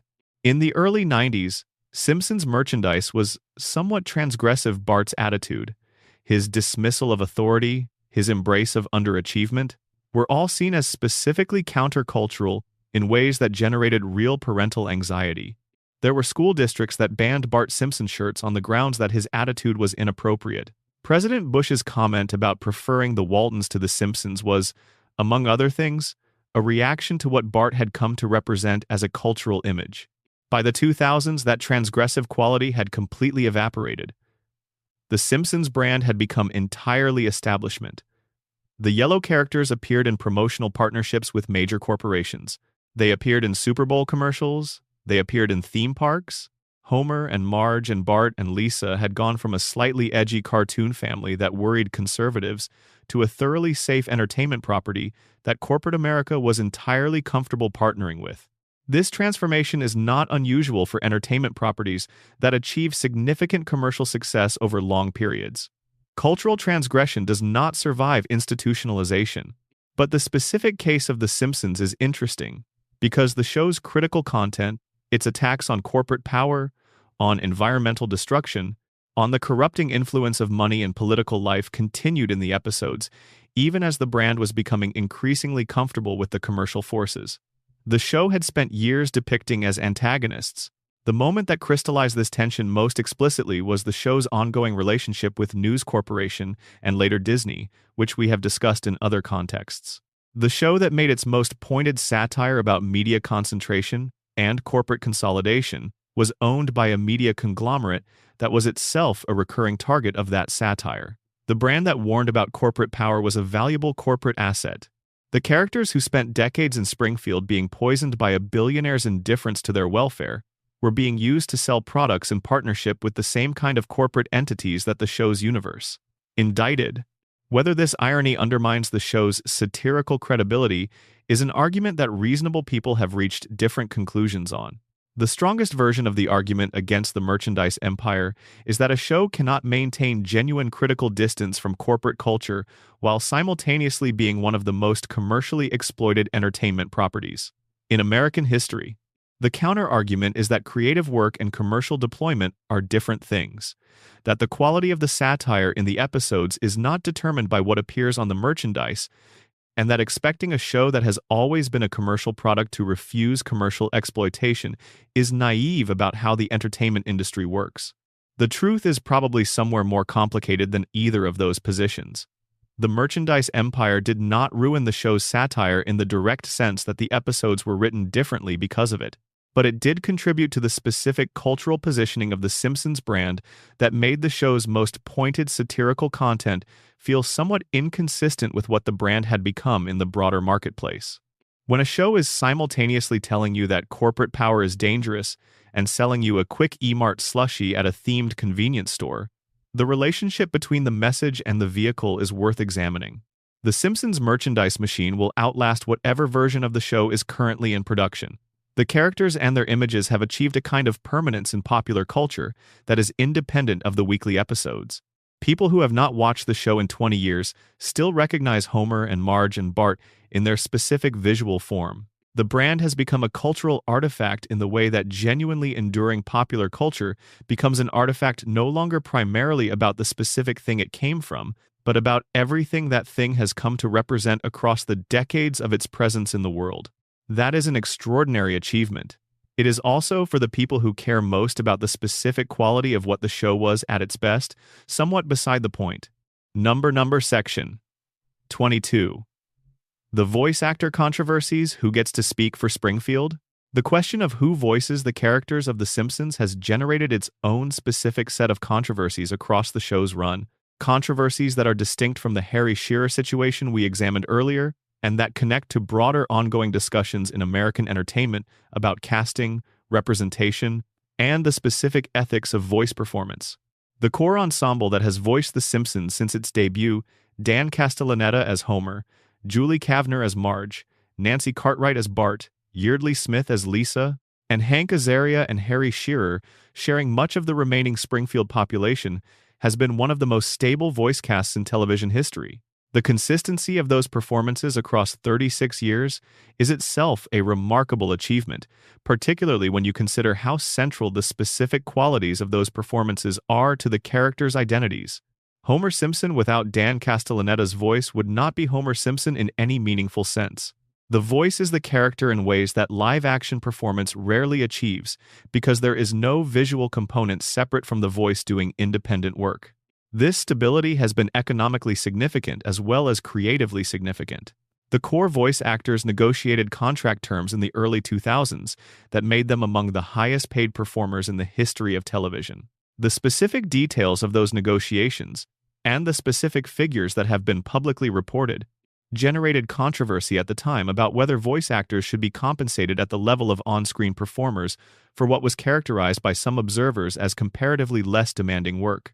The argument against this characterization made by voice actors and their advocates is that the work of sustaining a specific character voice and performance quality across hundreds of episodes over decades is not less demanding than on-screen work, but differently demanding. requiring a specific kind of physical and creative consistency that on-screen performance with its visual dimension and its collaborative production environment does not replicate. The audiences agree with their viewing behavior, returning to these specific performances because they are genuinely excellent in ways that sustain 36 years of engagement. The more recent and more pointed controversy around voice casting in The Simpsons specifically concerns the practice of white voice actors performing characters of color and the broader representational question that practice raises. Hank Azaria, whose performance range across the show's run was extraordinary in its variety and its specific quality, voiced several characters whose racial and ethnic identities differ from his own, including Apu Nahasapi Mapatilon, whose relationship to representation we examined in detail in the first section of this script, but also including other characters whose racial backgrounds were specifically written as non-white and who were given voice performances that incorporated aspects of the associated cultural identities. The Apu controversy, when it emerged in full in 2017 with Hari Kondabolu's documentary, focused primarily on the Apu character and Azaria's performance, but it opened a broader conversation about the practice across the show as a whole. The specific question whether a white performer voicing a character who is written as a person of color constitutes a form of misrepresentation that matters, even in animation where the visual component of casting is absent, was one that the American entertainment industry had not previously been forced to address in any systematic way in the animation context. The argument for recasting non-white characters with voice performers who share those characters' racial and ethnic backgrounds is intuitive and connects to well-established principles in the broader casting conversation. Representation in creative work matters. The identities of the people doing the work of representation matter. Allowing white performers to voice characters who are specifically written with non-white racial and ethnic identities replicates, in a different medium, the same dynamic that on-screen blackface and brownface represented the substitution of a majority group performer for the lived experience and performance quality that a performer from the minority group would bring. The counter-argument, specific to animation, is that voice performance is inherently a form of imaginative extension, that the entire craft is built on the premise that performers can give voice to characters whose identities differ from their own, and that restricting voice performers to only voicing characters whose specific identity markers match their own would eliminate a form of creative expression that animation has always depended on. The Simpsons' response to this controversy, when it came, was partial and specific. Hank Azaria stepped away from the Apu character, as we discussed earlier, and the show has handled the character awkwardly in the years since. Other characters of color voiced by white performers have been recast or simply appeared less frequently. The show has not made a comprehensive public statement about its approach to the question or committed to a specific policy about representation in voice casting going forward. This partial and somewhat ad hoc response reflects the genuine difficulty of the question rather than simple evasiveness. A show with hundreds of characters built over 36 years, many of whom have been voiced by the same small group of performers for decades, cannot simply recast its entire supporting cast without significant disruption to the show's identity and to the specific value of the long-standing performances. But continuing unchanged in the face of legitimate criticism is also not a defensible position. The show has been navigating between those two inadequate options without having fully resolved the tension, and the controversy around voice casting continues in the background of every conversation about the show's current approach to representation. The voice actor controversies, taken together the salary disputes, the Shearer situation, the representation question, are all expressions of the same underlying reality. The voices that speak for Springfield are not incidental to what Springfield is. They are constitutive of it. The specific performances of the core cast are part of what makes the show, and any change to those performances, for whatever reason, creative, contractual, or ethical changes, something fundamental about the thing that 36 years of audience attachment has been invested in. The show has navigated those changes imperfectly, as it has navigated most of its controversies, with genuine effort and incomplete success. Number closing. What 4 hours in Springfield actually means. We have spent 4 hours in Springfield. We have walked through controversies about representation and race, and what it means for a show created by white writers to speak for an entire American demographic experience. We have sat with the specific grief of Phil Hartman's death, and the particular silence that followed it in a show that had been built in part around his extraordinary talent. We have followed the legal and creative fallout of Harry Shearer's departure and return. We have examined the Fox News feud, the Michael Jackson episode, the Disney Plus removals, the Conan O'Brien era, the writer's room scandals, and the 20-year argument about whether the show should simply stop. We have looked at the Simpsons movie and what it told us about what the show could do when it concentrated its creative resources. We have examined the guest star controversy and the religion controversy and the politics controversy, the animated successors the show helped create, and then developed a complicated relationship with the Marge problem, and the broader question of how the show has treated the women in its universe. The treehouse of horror specials and their own trajectory from genuine creative achievement to reliable commercial event. We have sat with the merchandise empire and what it means for a show that has spent 36 years attacking corporate power to itself be one of the most commercially exploited entertainment brands in American history. We have examined the voice actor controversies in all their dimensions, and we have ended, as you probably expected we would, with the question that cannot be answered. Should the show end? And if so, when and who gets to decide? What I want to tell you now is what connects all of these controversies in ways that the individual sections, however long, cannot fully convey. The Simpsons has always been, at its core, a show about the distance between what things are and what they are supposed to be. Homer is supposed to be a responsible father and husband. He is not. Burns is supposed to be a legitimate businessman operating within the boundaries of reasonable commercial practice. He is not. Springfield is supposed to be a functioning community with functioning institutions that serve its residents. It is not.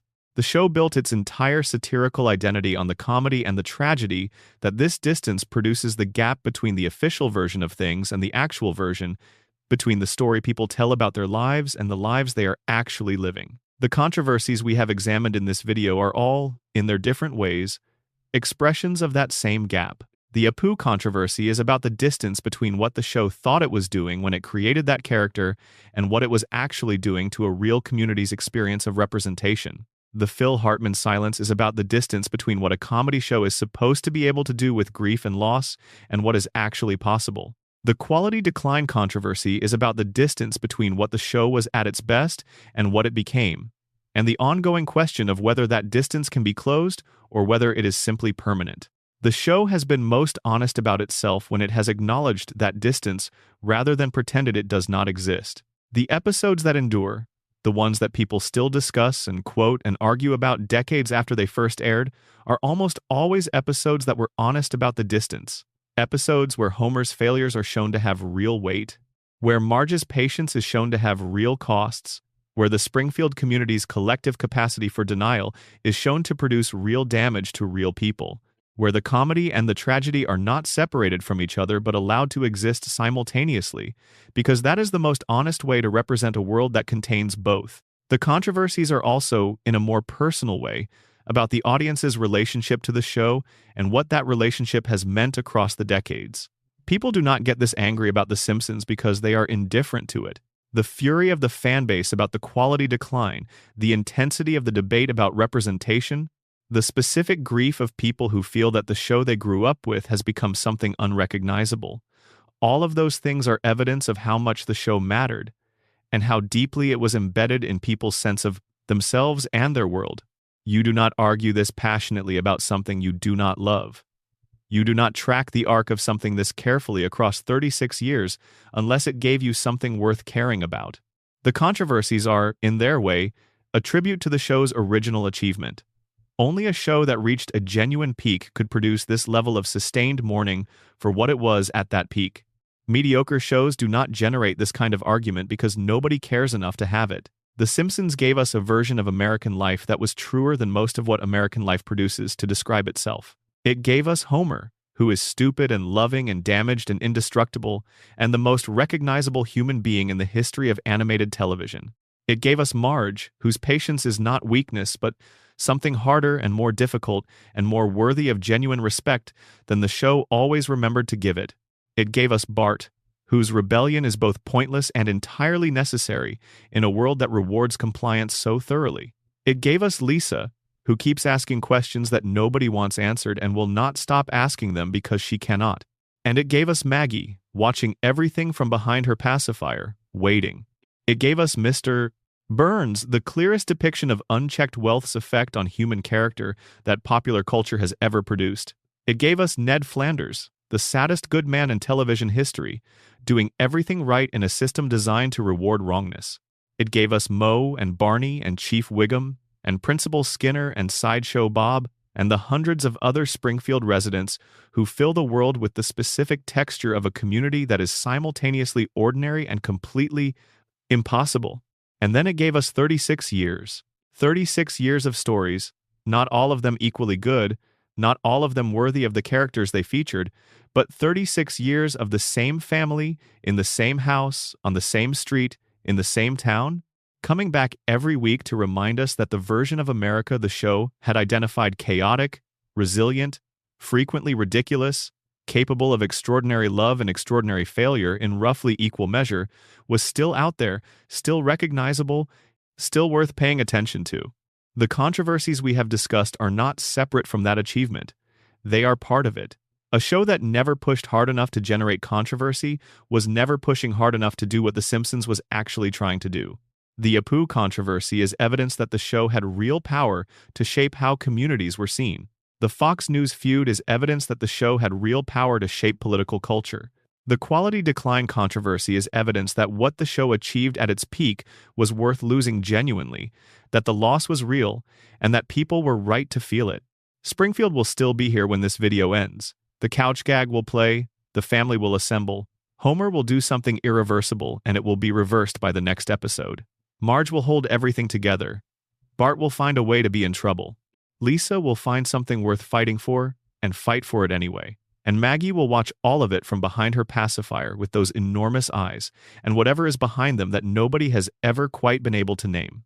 That is The Simpsons. That is what 4 hours in Springfield looks like when you decide to take it seriously. Because in Springfield, the complicated feelings are the honest ones. And the honest ones are the only ones worth having. There is one more thing worth saying before we leave Springfield for good, and it is the thing that tends to get lost in the specific arguments about specific controversies. It is about what the archive means, what it means to have 36 years of a single creative work available in its entirety as a navigable record of American life and American comedy and American anxiety across nearly 4 decades. The Simpsons archive is unlike almost anything else that exists in American entertainment. Not because it is the longest running, though it is. Not because it is the most watched, though it was. But because it covers such a specific and pivotal stretch of American history with such consistent attention and such genuine creative intelligence, at least during the years when it was doing its best work, that it functions as something more than entertainment. It functions as evidence. You can watch the Golden Era Simpsons episodes and understand something true about what it felt like to be a middle-class American family in the early 1990s in a way that most historical accounts cannot give. You can understand the specific texture of economic anxiety and suburban aspiration and the gap between the American dream as advertised and the American dream as experienced. You can understand the specific way that institutions, schools, workplaces, governments, religious communities interacted with ordinary people and the ordinary ways those interactions produced frustration and comedy and occasional genuine connection. The controversies we have examined across 4 hours of this video are part of that archive too. The Apu controversy tells you something true about what American entertainment was willing to see and not see in the 1990s, and about how that changed in the decades that followed. The Phil Hartman silence tells you something true about how creative communities respond to sudden loss and what gaps that loss creates that nothing else can fill. The quality decline controversy tells you something true about what happens to creative enterprises when commercial success outlasts the specific conditions that produce the creative peak. None of those are simple lessons. None of them resolve into clean conclusions. That is appropriate, because the show itself, at its best, was never in the business of clean conclusions. It was in the business of honest observation, of looking at the thing clearly and saying what it saw, and letting the audience do what they would with the information. The show that did that most consistently, the show that populated Springfield with the specific people it needed to tell the specific stories it was trying to tell, and then told those stories with the combination of genuine comedy and genuine feeling that made them more than jokes. That show is complete. It is in the archive. It is accessible to anyone who wants it. and it will remain the thing it was regardless of what the current production does or does not achieve. That is the final thing worth understanding about The Simpsons and about the controversies that have surrounded it for so long. The arguments are all, in different ways, about protecting or examining or reckoning with that central achievement.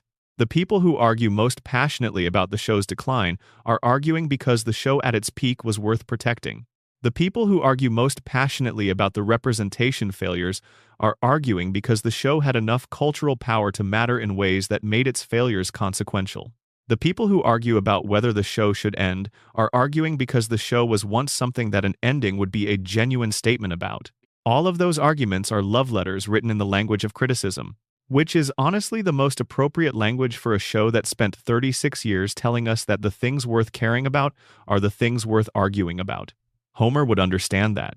He would also immediately ruin the moment by doing something catastrophically stupid, but he would understand it first. That is Springfield. That is all of it. Anyone who has tried to explain The Simpsons to someone who has never watched it knows the specific problem. You find a clip, you share it. The clip is objectively brilliant.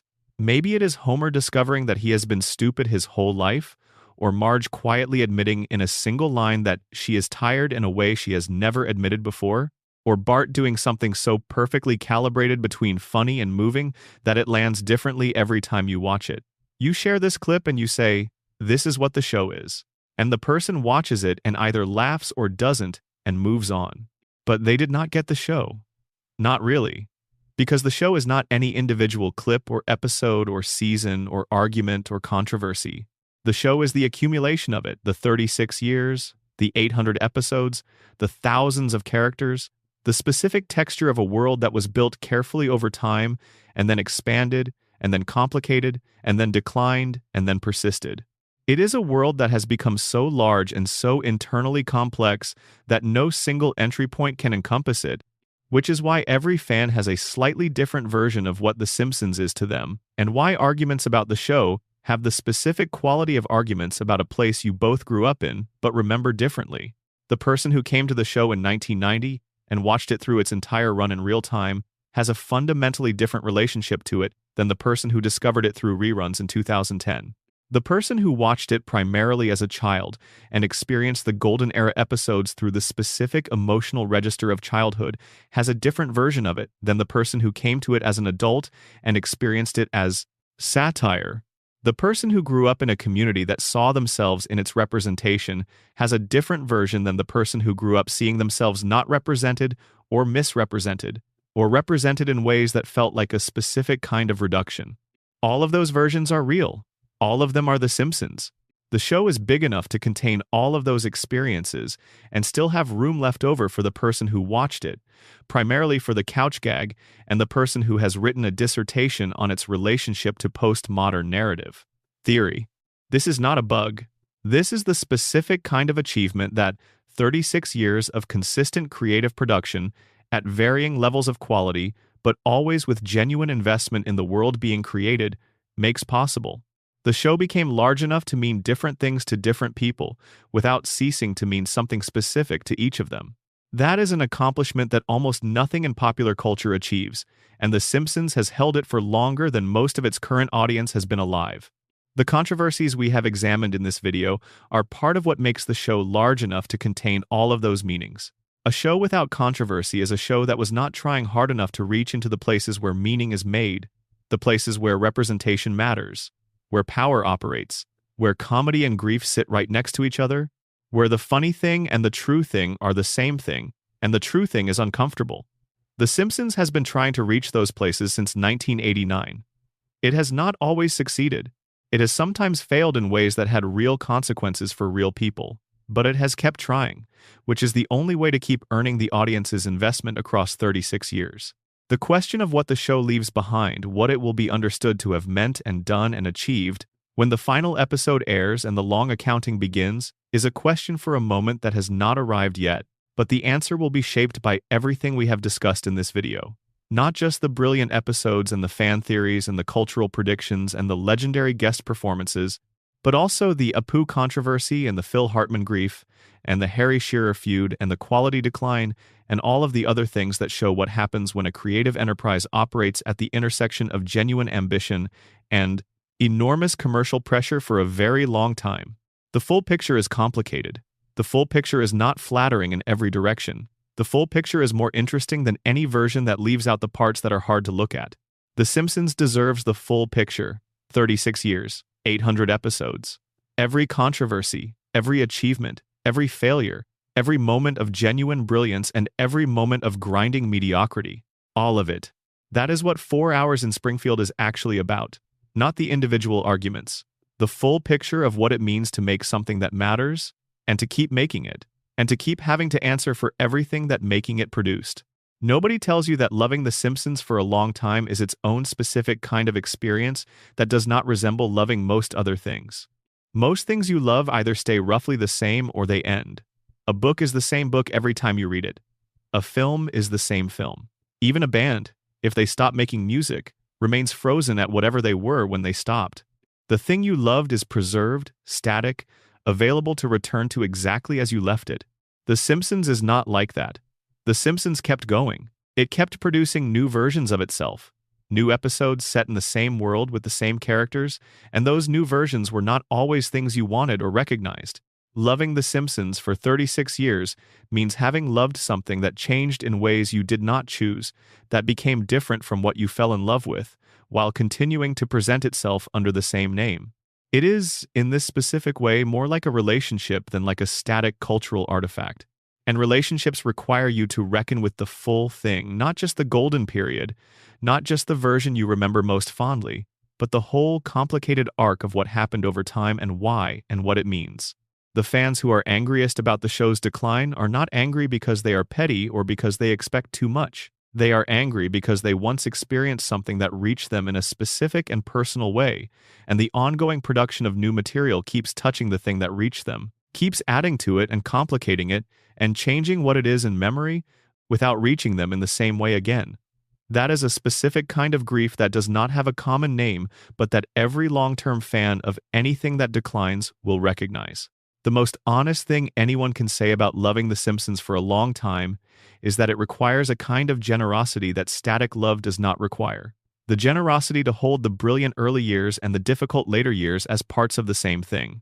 The generosity to say, this show failed here, and also this show achieved something extraordinary here, and both of those are true about the same show, and neither one cancels the other. The generosity to let the thing be complicated because complicated is what it is. That generosity is not easy. It is especially not easy when the failures involve real harm to real communities. When the representation controversies remind you that the show you loved was also, in specific ways, a show that got specific things badly wrong in ways that mattered to people you care about. The Apu controversy asks you to hold your affection for the show alongside the genuine harm it caused, and that is not a comfortable place to stand. But it is the honest place to stand. And honesty, in the end, is what the show at its best was always asking for. The courage to look at the full picture of American life, the love and the damage and the absurdity and the persistence and the failure and the stubborn, infuriating, beautiful refusal to simply give up and to say what you actually see rather than what you wish was there. The Simpsons asked that of Springfield for 36 years. It is only fair that we ask it of the show in return. Good night.